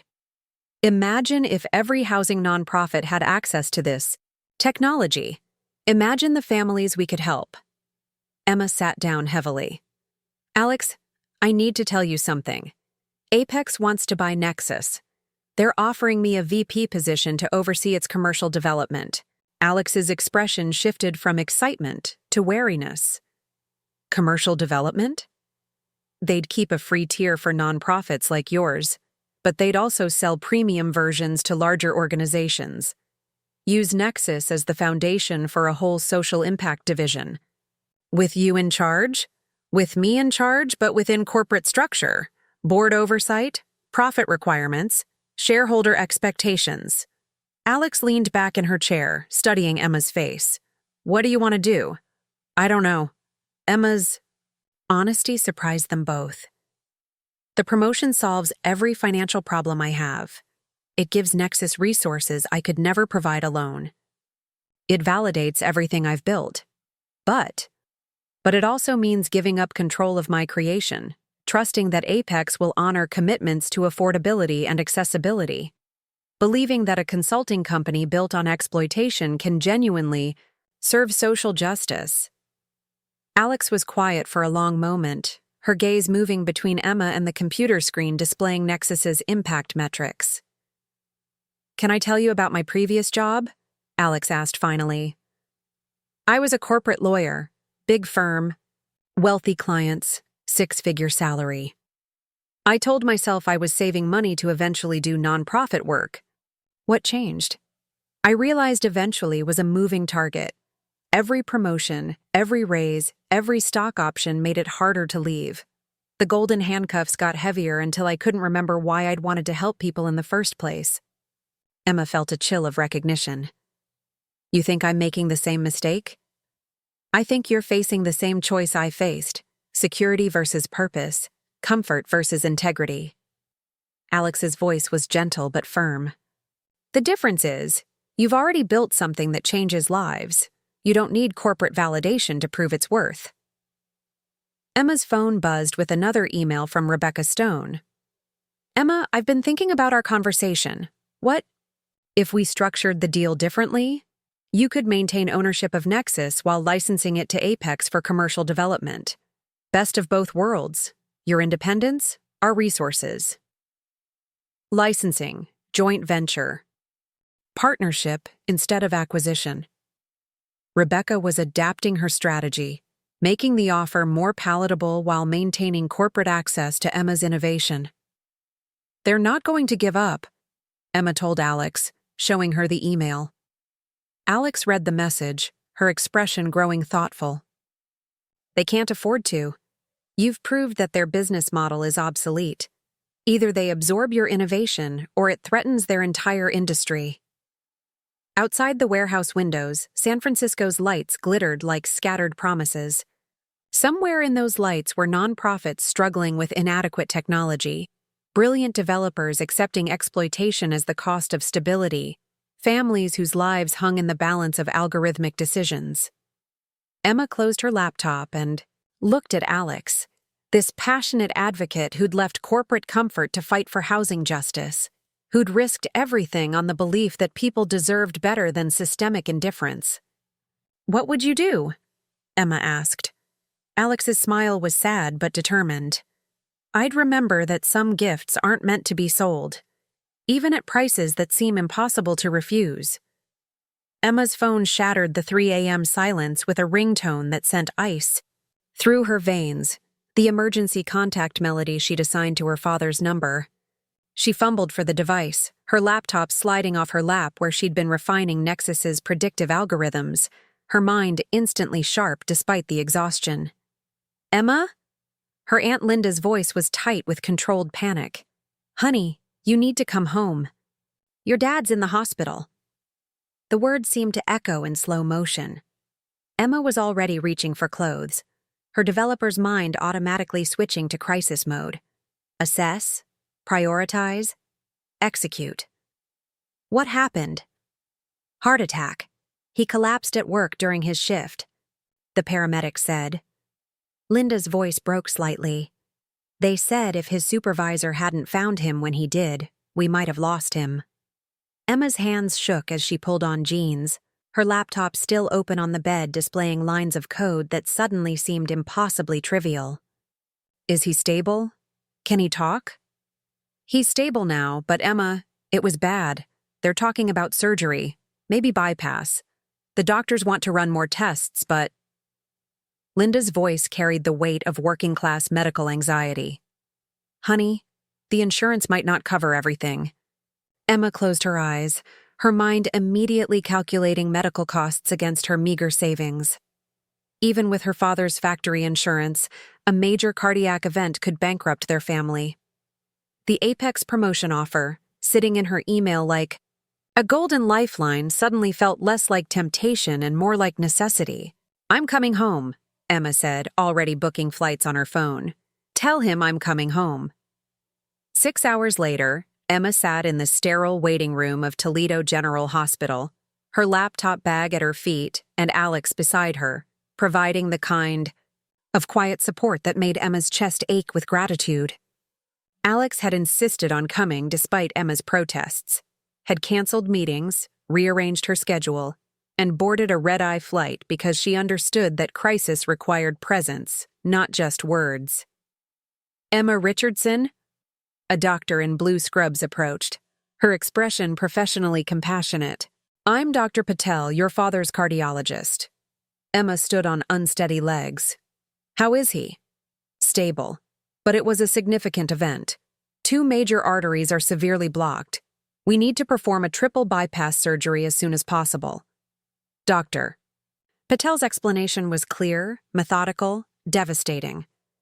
The procedure itself is routine, but recovery will take months. Physical therapy, cardiac rehabilitation, significant lifestyle changes. What's the timeline for surgery? We'd like to operate tomorrow morning, assuming his condition remains stable. Dr. Patel paused, her expression growing careful. I should mention, there will be some costs not covered by insurance. The cardiac rehabilitation program, some of the newer medications, follow-up care. We have financial counselors who can discuss payment options. Payment options. Emma's savings account held maybe $3,000. Her father's modest pension and Social Security wouldn't cover extended medical expenses. The arithmetic was brutal, inescapable. Can I see him? Emma asked.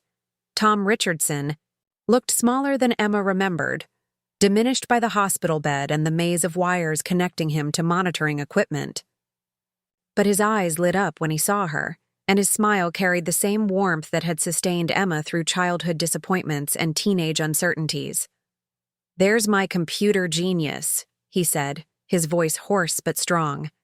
You didn't need to fly all the way out here. I'm too stubborn to die in some hospital bed.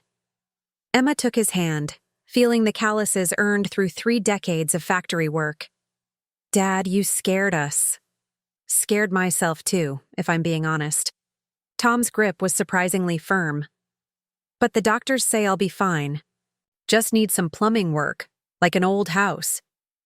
Alex introduced herself quietly, and Emma watched her father's face transform with curiosity and approval as he learned about the nonprofit work, the mission to house families, the technology that was changing lives daily. So you're the one Emma's been helping, Tom said, his voice carrying paternal pride. She always wanted to build things that mattered. Even as a kid, she'd take apart every electronic device in the house just to understand how it worked. She's built something extraordinary, Alex replied. Technology that's housing families, preventing homelessness, solving problems that corporations have ignored for decades. Emma saw her father process this information, connecting dots between his daughter's late-night coding sessions and real-world impact. For a moment, his expression carried the same wonder she'd seen when she'd first showed him a computer program in middle school. Emma, Tom's voice grew serious. Linda told me about some promotion opportunity at your company. Big money, important position. Emma's stomach tightened. Dad, we don't need to talk about work right now. Yes, we do. Tom's tone carried the authority that had guided Emma through childhood decisions. Sweetheart, I know you've got principles. I know you want to change the world. But sometimes life forces choices we don't want to make. He gestured weakly at the hospital room, the monitors, the institutional infrastructure of medical necessity. This is going to cost money we don't have. My insurance covers the surgery, but recovery. That's different. Physical therapy, medications, months of reduced work capacity. Emma felt tears threatening. Dad, I can figure something out. No. Tom's voice was firm. You're not sacrificing your future to clean up the mess I made by not taking better care of myself. He paused, studying Emma's face. This promotion, is it legitimate? Real opportunity, not just empty promises? Emma thought about Rebecca Stone's offer, the contract sitting in her laptop bag like a loaded weapon. It's legitimate. Real money, real authority, but it means giving up something important. More important than family? More important than making sure you have the resources to help people who need it? Before Emma could answer, her phone buzzed with an email that made her blood freeze. Elena Vasquez's article had gone live early, the headline stark and uncompromising. The $300 hour. How tech consulting firms exploit junior developers while billing millions. Emma's hands trembled as she opened the article on her phone. Elena had done her homework thoroughly, documented billing practices across multiple consulting firms, interviewed dozens of junior developers about wage disparities, analyzed public filings to demonstrate the massive profit margins built on exploited labor. And there, in the article's centerpiece, was Emma's story. Not by name, but in devastating detail. The 12-hour wage, the $300-hour billing rate, the breakthrough algorithm that saved clients millions while the developer remained invisible. The revolutionary nonprofit platform built by someone paid subsistence wages by a company charging premium rates for her innovations. Emma? Alex's voice was concerned. What is it? Emma showed her the article, watching Alex's expression. Shift from curiosity to understanding to something approaching alarm. This changes everything, Alex said quietly. Emma's phone started buzzing with calls. Unknown numbers, probably journalists and corporate representatives responding to the exposé. She declined them all, but the message was clear. Her secret was no longer secret.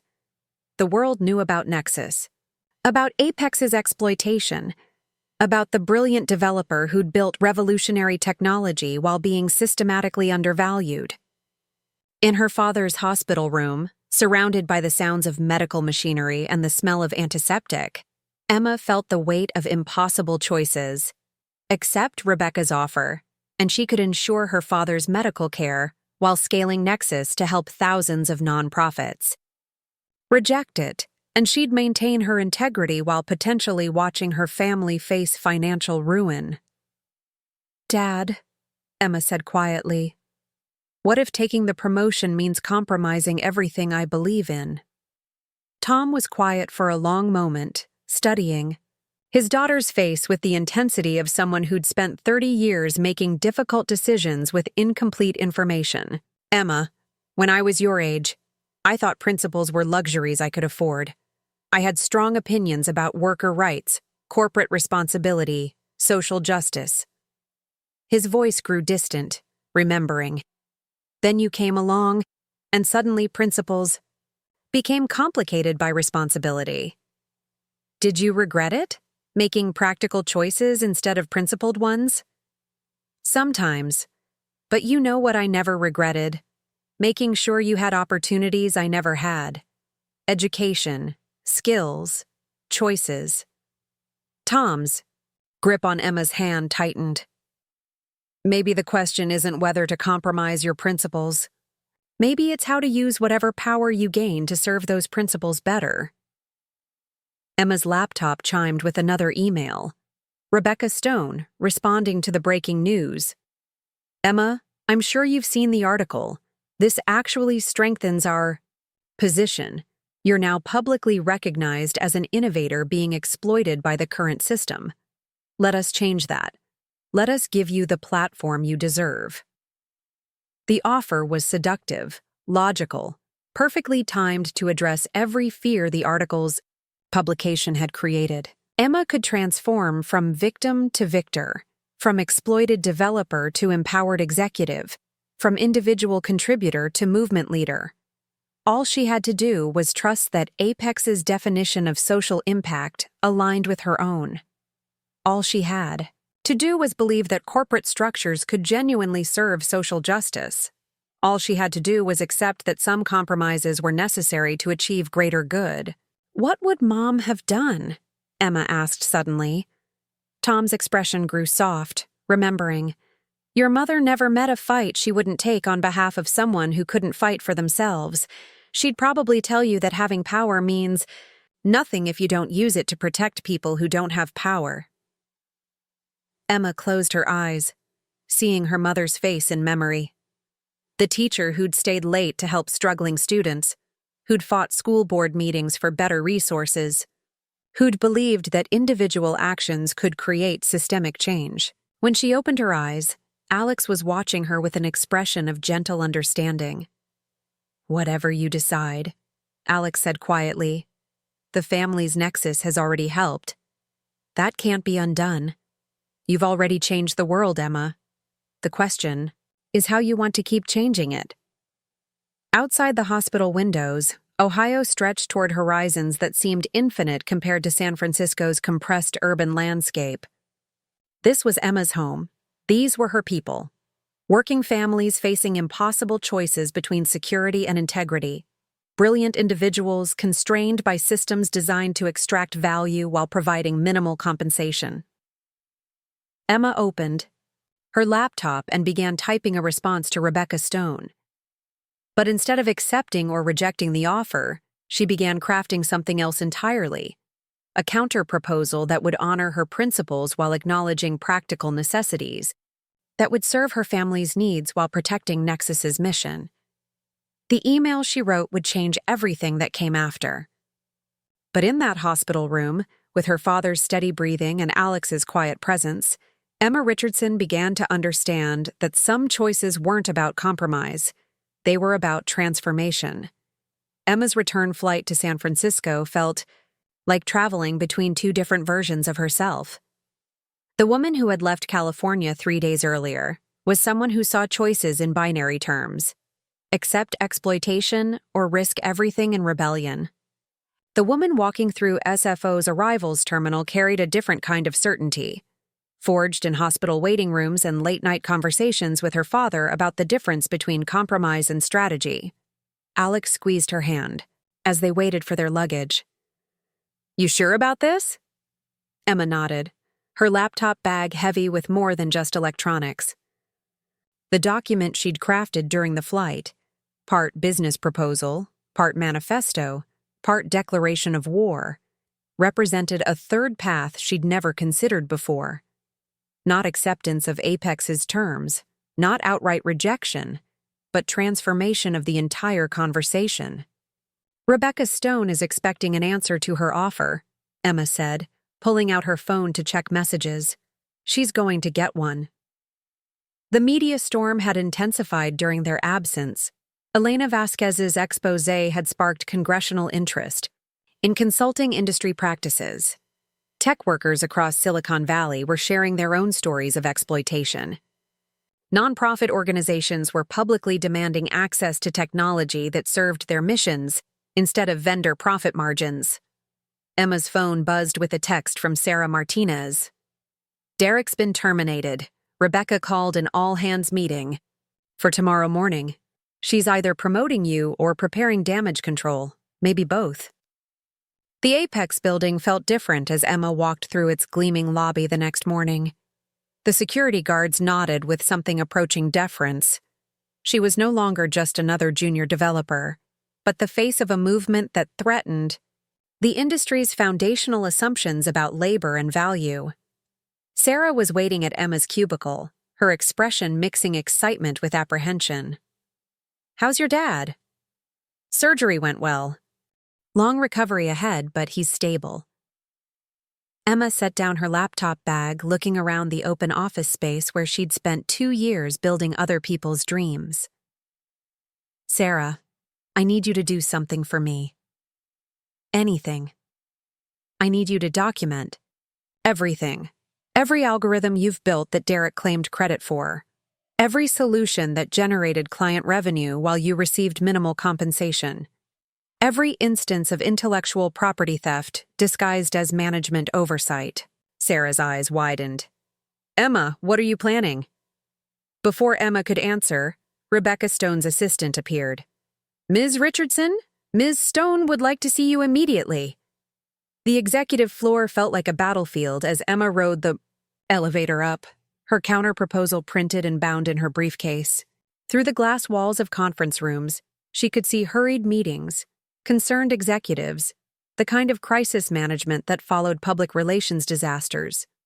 Rebecca's office commanded the same stunning views of San Francisco Bay, but the atmosphere was electric with tension.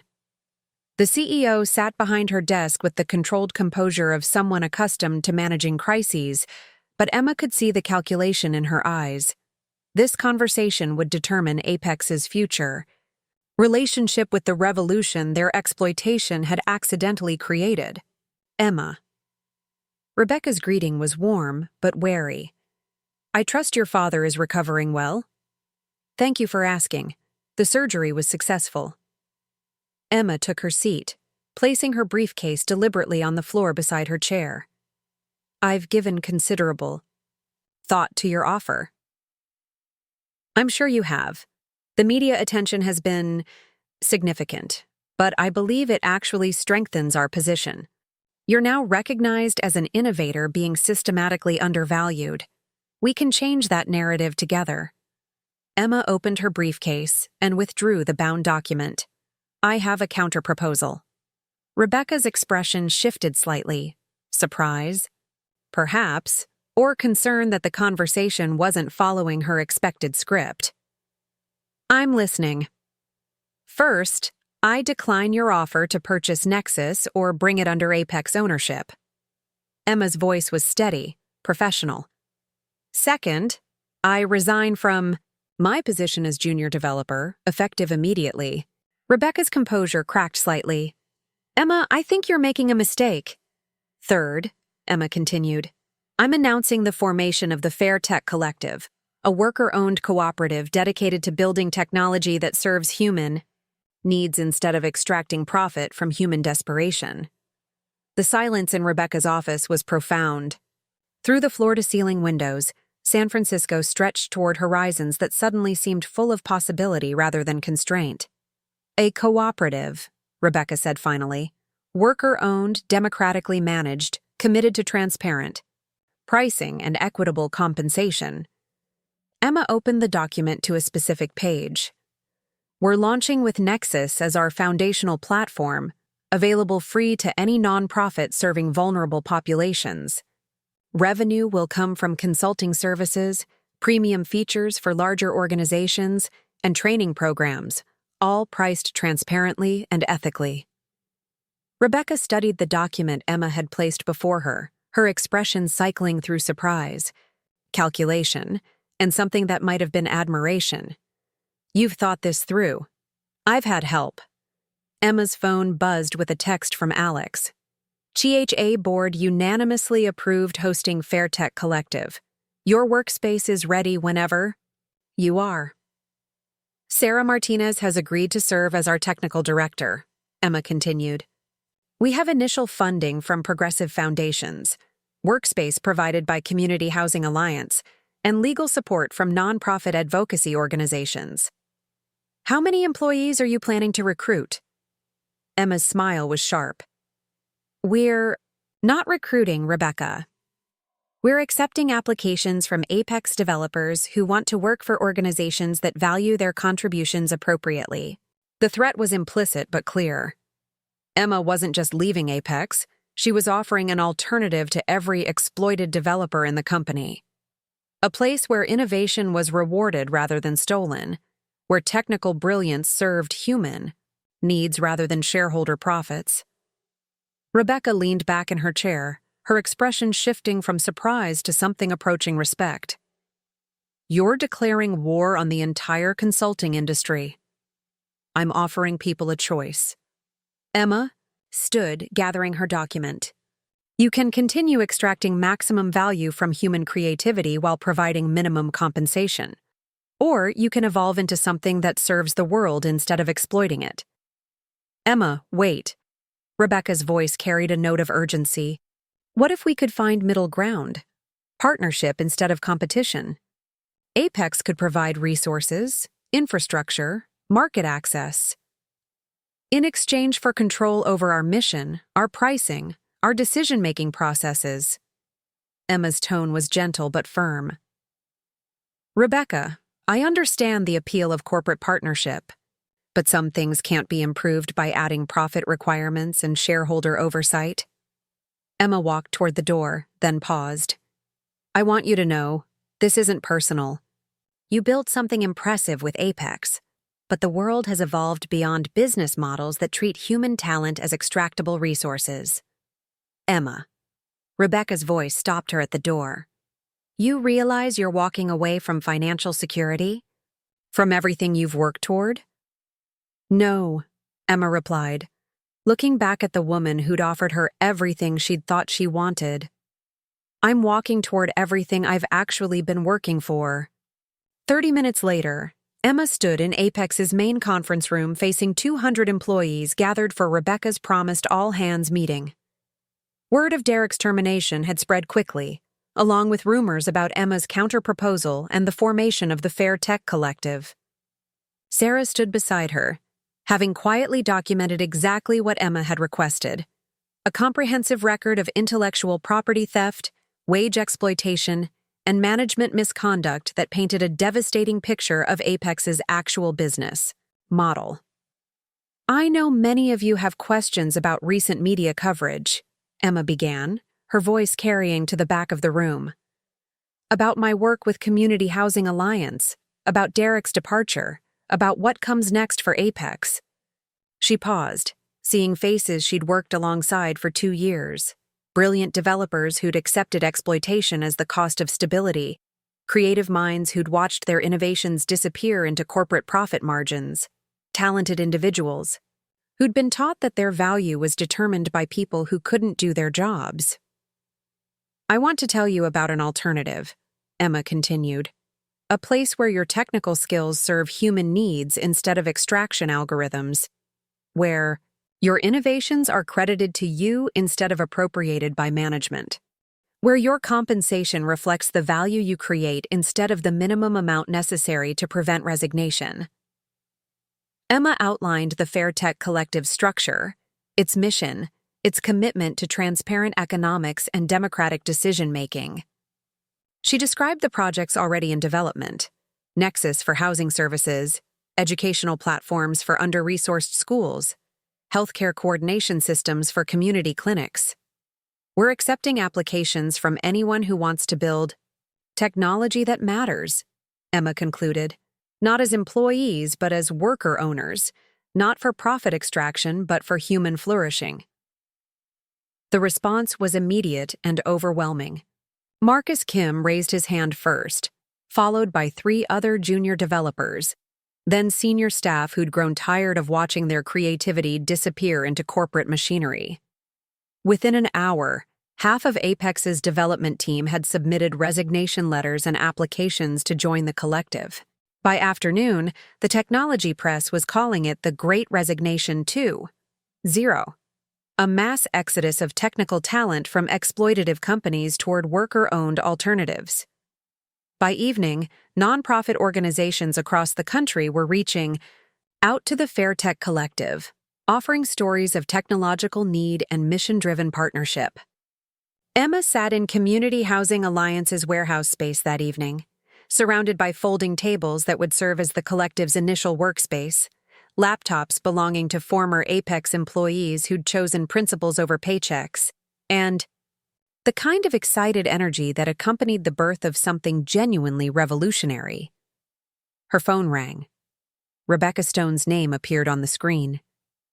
Emma. Rebecca's voice was tired but not defeated. I wanted you to know, the board has approved a complete restructuring of our compensation model. Transparent billing, equitable profit sharing, elimination of exploitative markup practices. That's good news for your remaining employees, Emma replied. It's also an admission that you were right. About the exploitation, about the unsustainability, about the need for fundamental change. Rebecca paused. I wanted to ask, is there room for partnership between Apex and the collective? Not ownership or control, but genuine collaboration. Between organizations with aligned values? Emma looked around the warehouse space, seeing her former colleagues bent over laptops, building technology that would house families and educate children and coordinate healthcare for vulnerable populations. These were people who'd chosen uncertain futures over comfortable exploitation, who'd trusted that their skills could serve justice instead of just profit. Ask us again in 6 months, Emma said finally. When we can evaluate partnership-based, on actions instead of promises. After hanging up, Emma opened her laptop and began coding. Not for profit margins or billing rates or corporate validation, but for Mrs. Chen's family and all the families like them who deserve technology that served their needs instead of extracting their data. Outside the warehouse windows, San Francisco glittered with the dreams of millions of people seeking better lives. Some of those dreams would be built on exploitation and extraction, but others, the ones Emma and her collective were building, would be founded on the radical notion that human creativity belonged to humans, not to the systems designed to consume it. The revolution had begun not with manifestos or protests, but with better code written by people who refused to accept that innovation required exploitation. And in a converted warehouse in San Francisco's Mission District, the future was being built one algorithm at a time by workers who owned their own destiny.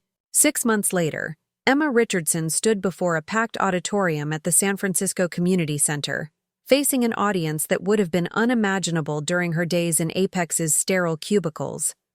Nonprofit leaders sat beside former tech executives, congressional staffers mixed with housing advocates, and journalists documented what many were calling the most significant shift in Silicon Valley culture since the internet boom. The Fair Tech Collective's first annual meeting had drawn over 800 attendees from across the country, all united by a shared belief that technology could serve human flourishing instead of corporate extraction.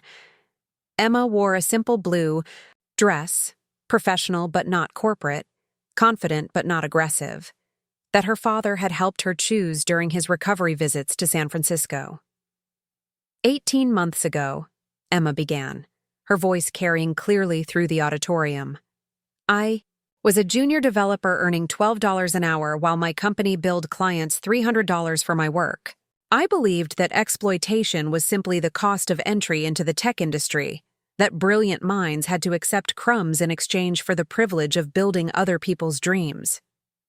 She clicked to the first slide of her presentation, showing a simple before and after comparison. On the left, Apex Solutions billing practices, wage disparities, and profit extraction model. On the right, Fairtech Collective's transparent pricing, equitable ownership structure, and mission-driven development. Today, the collective includes 47 worker owners across 12 cities, generating annual revenue of $3 million that flows directly to the people creating the value. No executives extracting surplus labor, no shareholders demanding maximum profit margins, no managers claiming credit for innovations they couldn't build themselves. The applause was sustained, enthusiastic, but Emma raised her hand for quiet. The real story wasn't in the numbers, it was in the lives those numbers represented. More importantly, our technology now serves over 300 nonprofit organizations across North America. Nexus alone has helped house 2,847 families, prevented 1,156 evictions through early intervention, and reduced case management overhead by an average of 63% across partner organizations. Emma clicked to the next slide, showing photos and testimonials from the nonprofits they served. Mrs. Chen's family in their permanent housing, a veterans services organization in Phoenix that had streamlined benefit coordination, a women's shelter network in Chicago that now tracked resources with machine learning precision. But perhaps most significant is what we've learned about the false choice between sustainability and justice. Corporate advocates claimed that serving nonprofits was financially impossible, that exploitative business models were necessary for technological innovation. The collective has proven that assumption wrong. The audience included several faces Emma recognized from her Apex days. Marcus Kim sat in the third row, having joined the collective after his final performance review, had praised his technical skills while denying him any meaningful advancement. Sarah Martinez occupied a seat near the front, her role as technical director having restored the entrepreneurial fire that Apex had nearly extinguished. Even Rebecca Stone was present, sitting toward the back with the careful attention of someone evaluating potential competition or partnership. Apex had survived the mass exodus by implementing the compensation reforms Rebecca had promised, but their relationship with the collective remained professionally cordial rather than collaborative. The question we face today isn't whether worker-owned technology cooperatives can succeed, Emma continued. We've proven that they can. The question is how quickly we can scale this model to transform an industry built on the systematic exploitation of human creativity. She clicked to a map showing inquiries from potential collective chapters across the globe: London, Berlin, São Paulo, Mumbai, Lagos. Each dot represented developers, designers, and data scientists who'd grown tired of building systems that extracted value while providing minimal compensation. We're announcing today the launch of the Global Fair Tech Network, connecting worker-owned cooperatives committed to transparent economics and human-centered technology. Our goal is ambitious but achievable. Within 5 years, we want to demonstrate that exploitation is not a prerequisite for innovation. The applause was interrupted by Emma's phone buzzing with a familiar notification. Alex Rivera, texting from the back of the auditorium where she sat with Community Housing Alliance's board. Your dad just arrived. He's in the lobby with Tom Chen, Mrs. Chen's husband. They wanted to surprise you. Emma's heart swelled with an emotion that had nothing to do with professional achievement and everything to do with the integration of her values with her actions. She excused herself momentarily from the presentation, walking quickly to the lobby where Tom Richardson stood in conversation with a man she recognized from Alex's case files. Dad!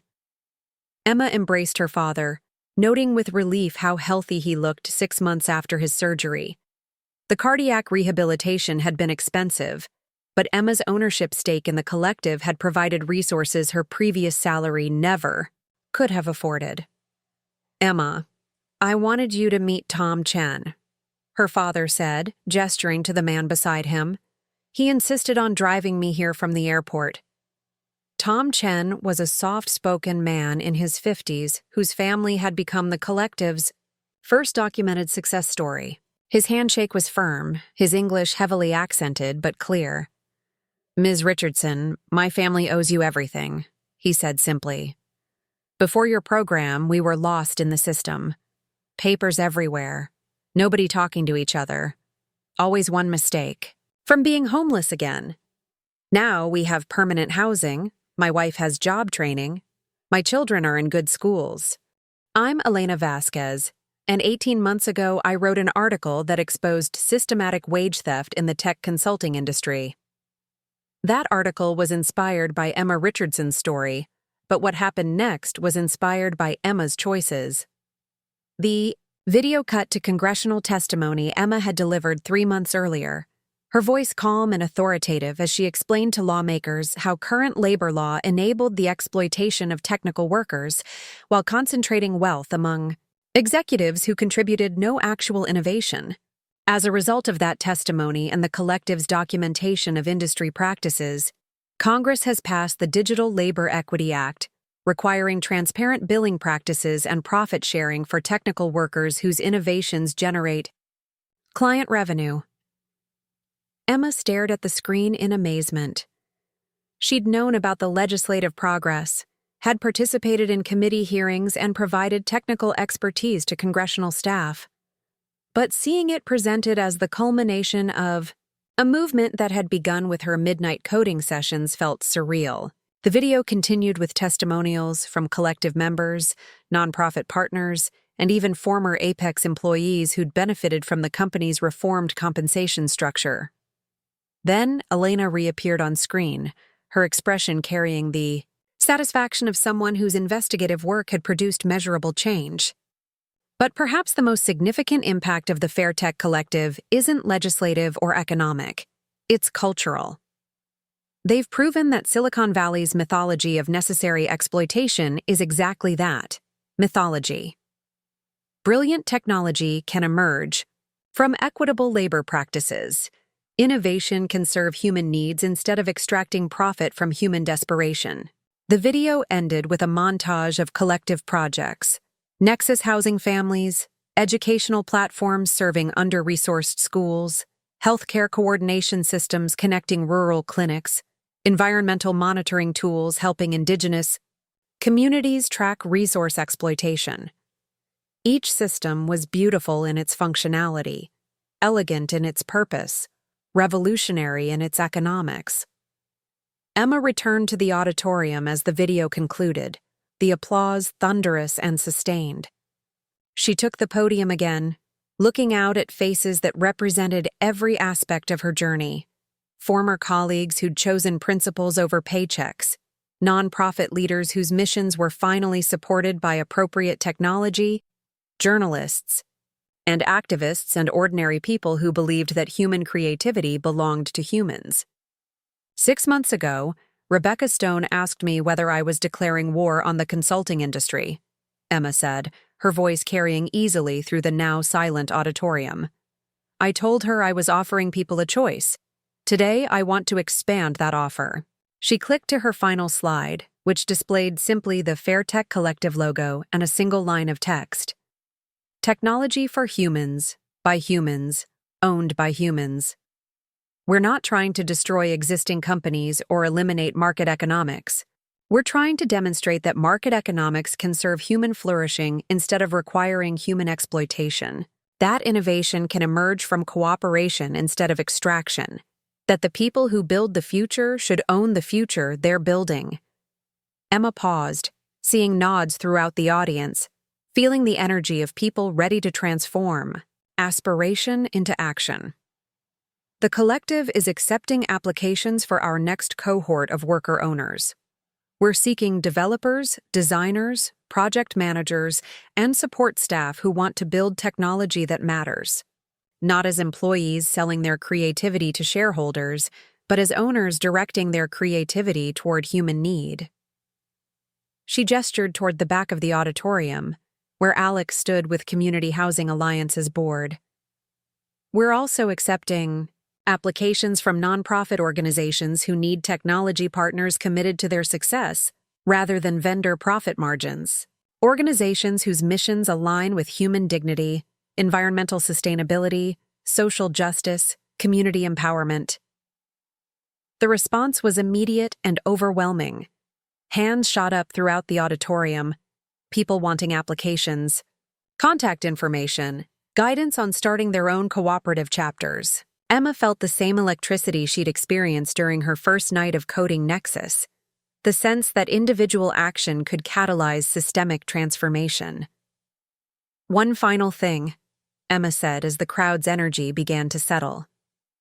18 months ago, I thought I had to choose between financial security and moral integrity. I thought serving human needs required sacrificing personal welfare.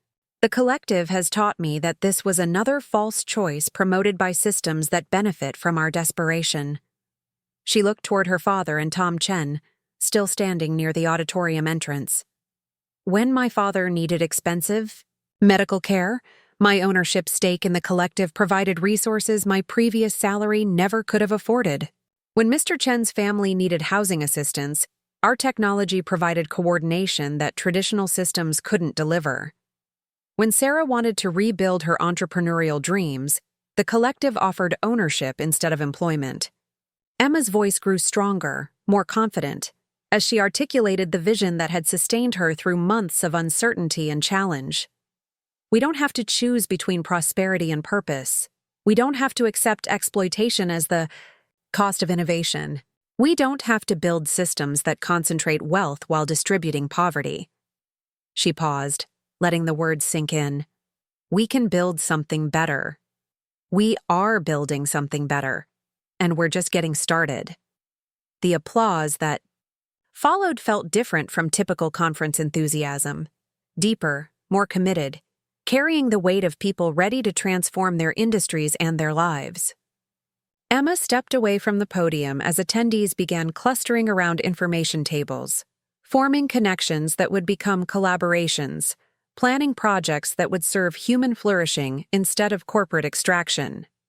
Rebecca Stone approached as the crowd began to disperse, her expression carrying something Emma hadn't seen before. Genuine respect mixed with curiosity. Impressive presentation, Rebecca said, and impressive results. I wanted you to know, Apex has been studying the collective's model. We're considering transitioning to worker ownership ourselves. Emma's eyebrows rose. That would be significant. It would be survival, Rebecca replied honestly. The talent exodus to cooperatives like yours has been devastating. But more than that, we're discovering that equitable ownership actually improves innovation. When people own their work, they invest more creativity in making it excellent. Revolutionary concept, Emma said with a slight smile. Rebecca laughed, acknowledging the irony. You know, when you walked out of my office 6 months ago, I thought you were making a catastrophic mistake. Now I'm wondering if you weren't 3 steps ahead of the entire industry. I wasn't ahead of anything, Emma replied. I was just tired of building other people's dreams while being told my own dreams were unrealistic. As Rebecca walked away, Emma felt a hand on her shoulder. Alex had made her way through the crowd, her expression carrying the exhaustion and exhilaration of someone whose life's work had finally found appropriate technological support. So, Alex said, ready to change the world? Emma looked around the auditorium, seeing former Apex employees planning new cooperative chapters, nonprofit leaders designing technology partnerships, her father deep in conversation with Tom Chen about the intersection of labor organizing and technological innovation. She thought about Mrs. Chen's family and their permanent housing, about the hundreds of nonprofits whose missions were finally supported by appropriate tools, about the congressional legislation that would protect technical workers from exploitation. I think we already have, Emma said, pulling Alex close. But yeah, let's keep going. Outside the community center, San Francisco stretched toward horizons that no longer seemed constraining, but infinite with possibility. The city's tech industry was transforming, slowly but measurably, as worker-owned cooperatives demonstrated that innovation and equity could coexist. The Fairtech Collective had grown from angry midnight coding sessions into a movement that was reshaping the relationship between human creativity and economic power. Emma Richardson, former junior developer, current worker owner, future catalyst, for systemic change, walked toward those horizons hand in hand with someone who'd chosen love over profit, mission over extraction, human flourishing over corporate consolidation. Behind them, the revolution continued not with manifestos or protests, but with better code written by people who refused to accept that building the future required surrendering ownership of that future. The night was young, the possibilities endless, and somewhere in converted warehouses and community centers across the globe, brilliant minds were building tomorrow one algorithm at a time, for humans, by humans, owned by humans. Up next, you've got 2 more standout stories right on your screen. If this one hit the mark, you won't want to pass these up. Just click and check them out. And don't forget to subscribe and turn on the notification bell so you don't miss any upload from us.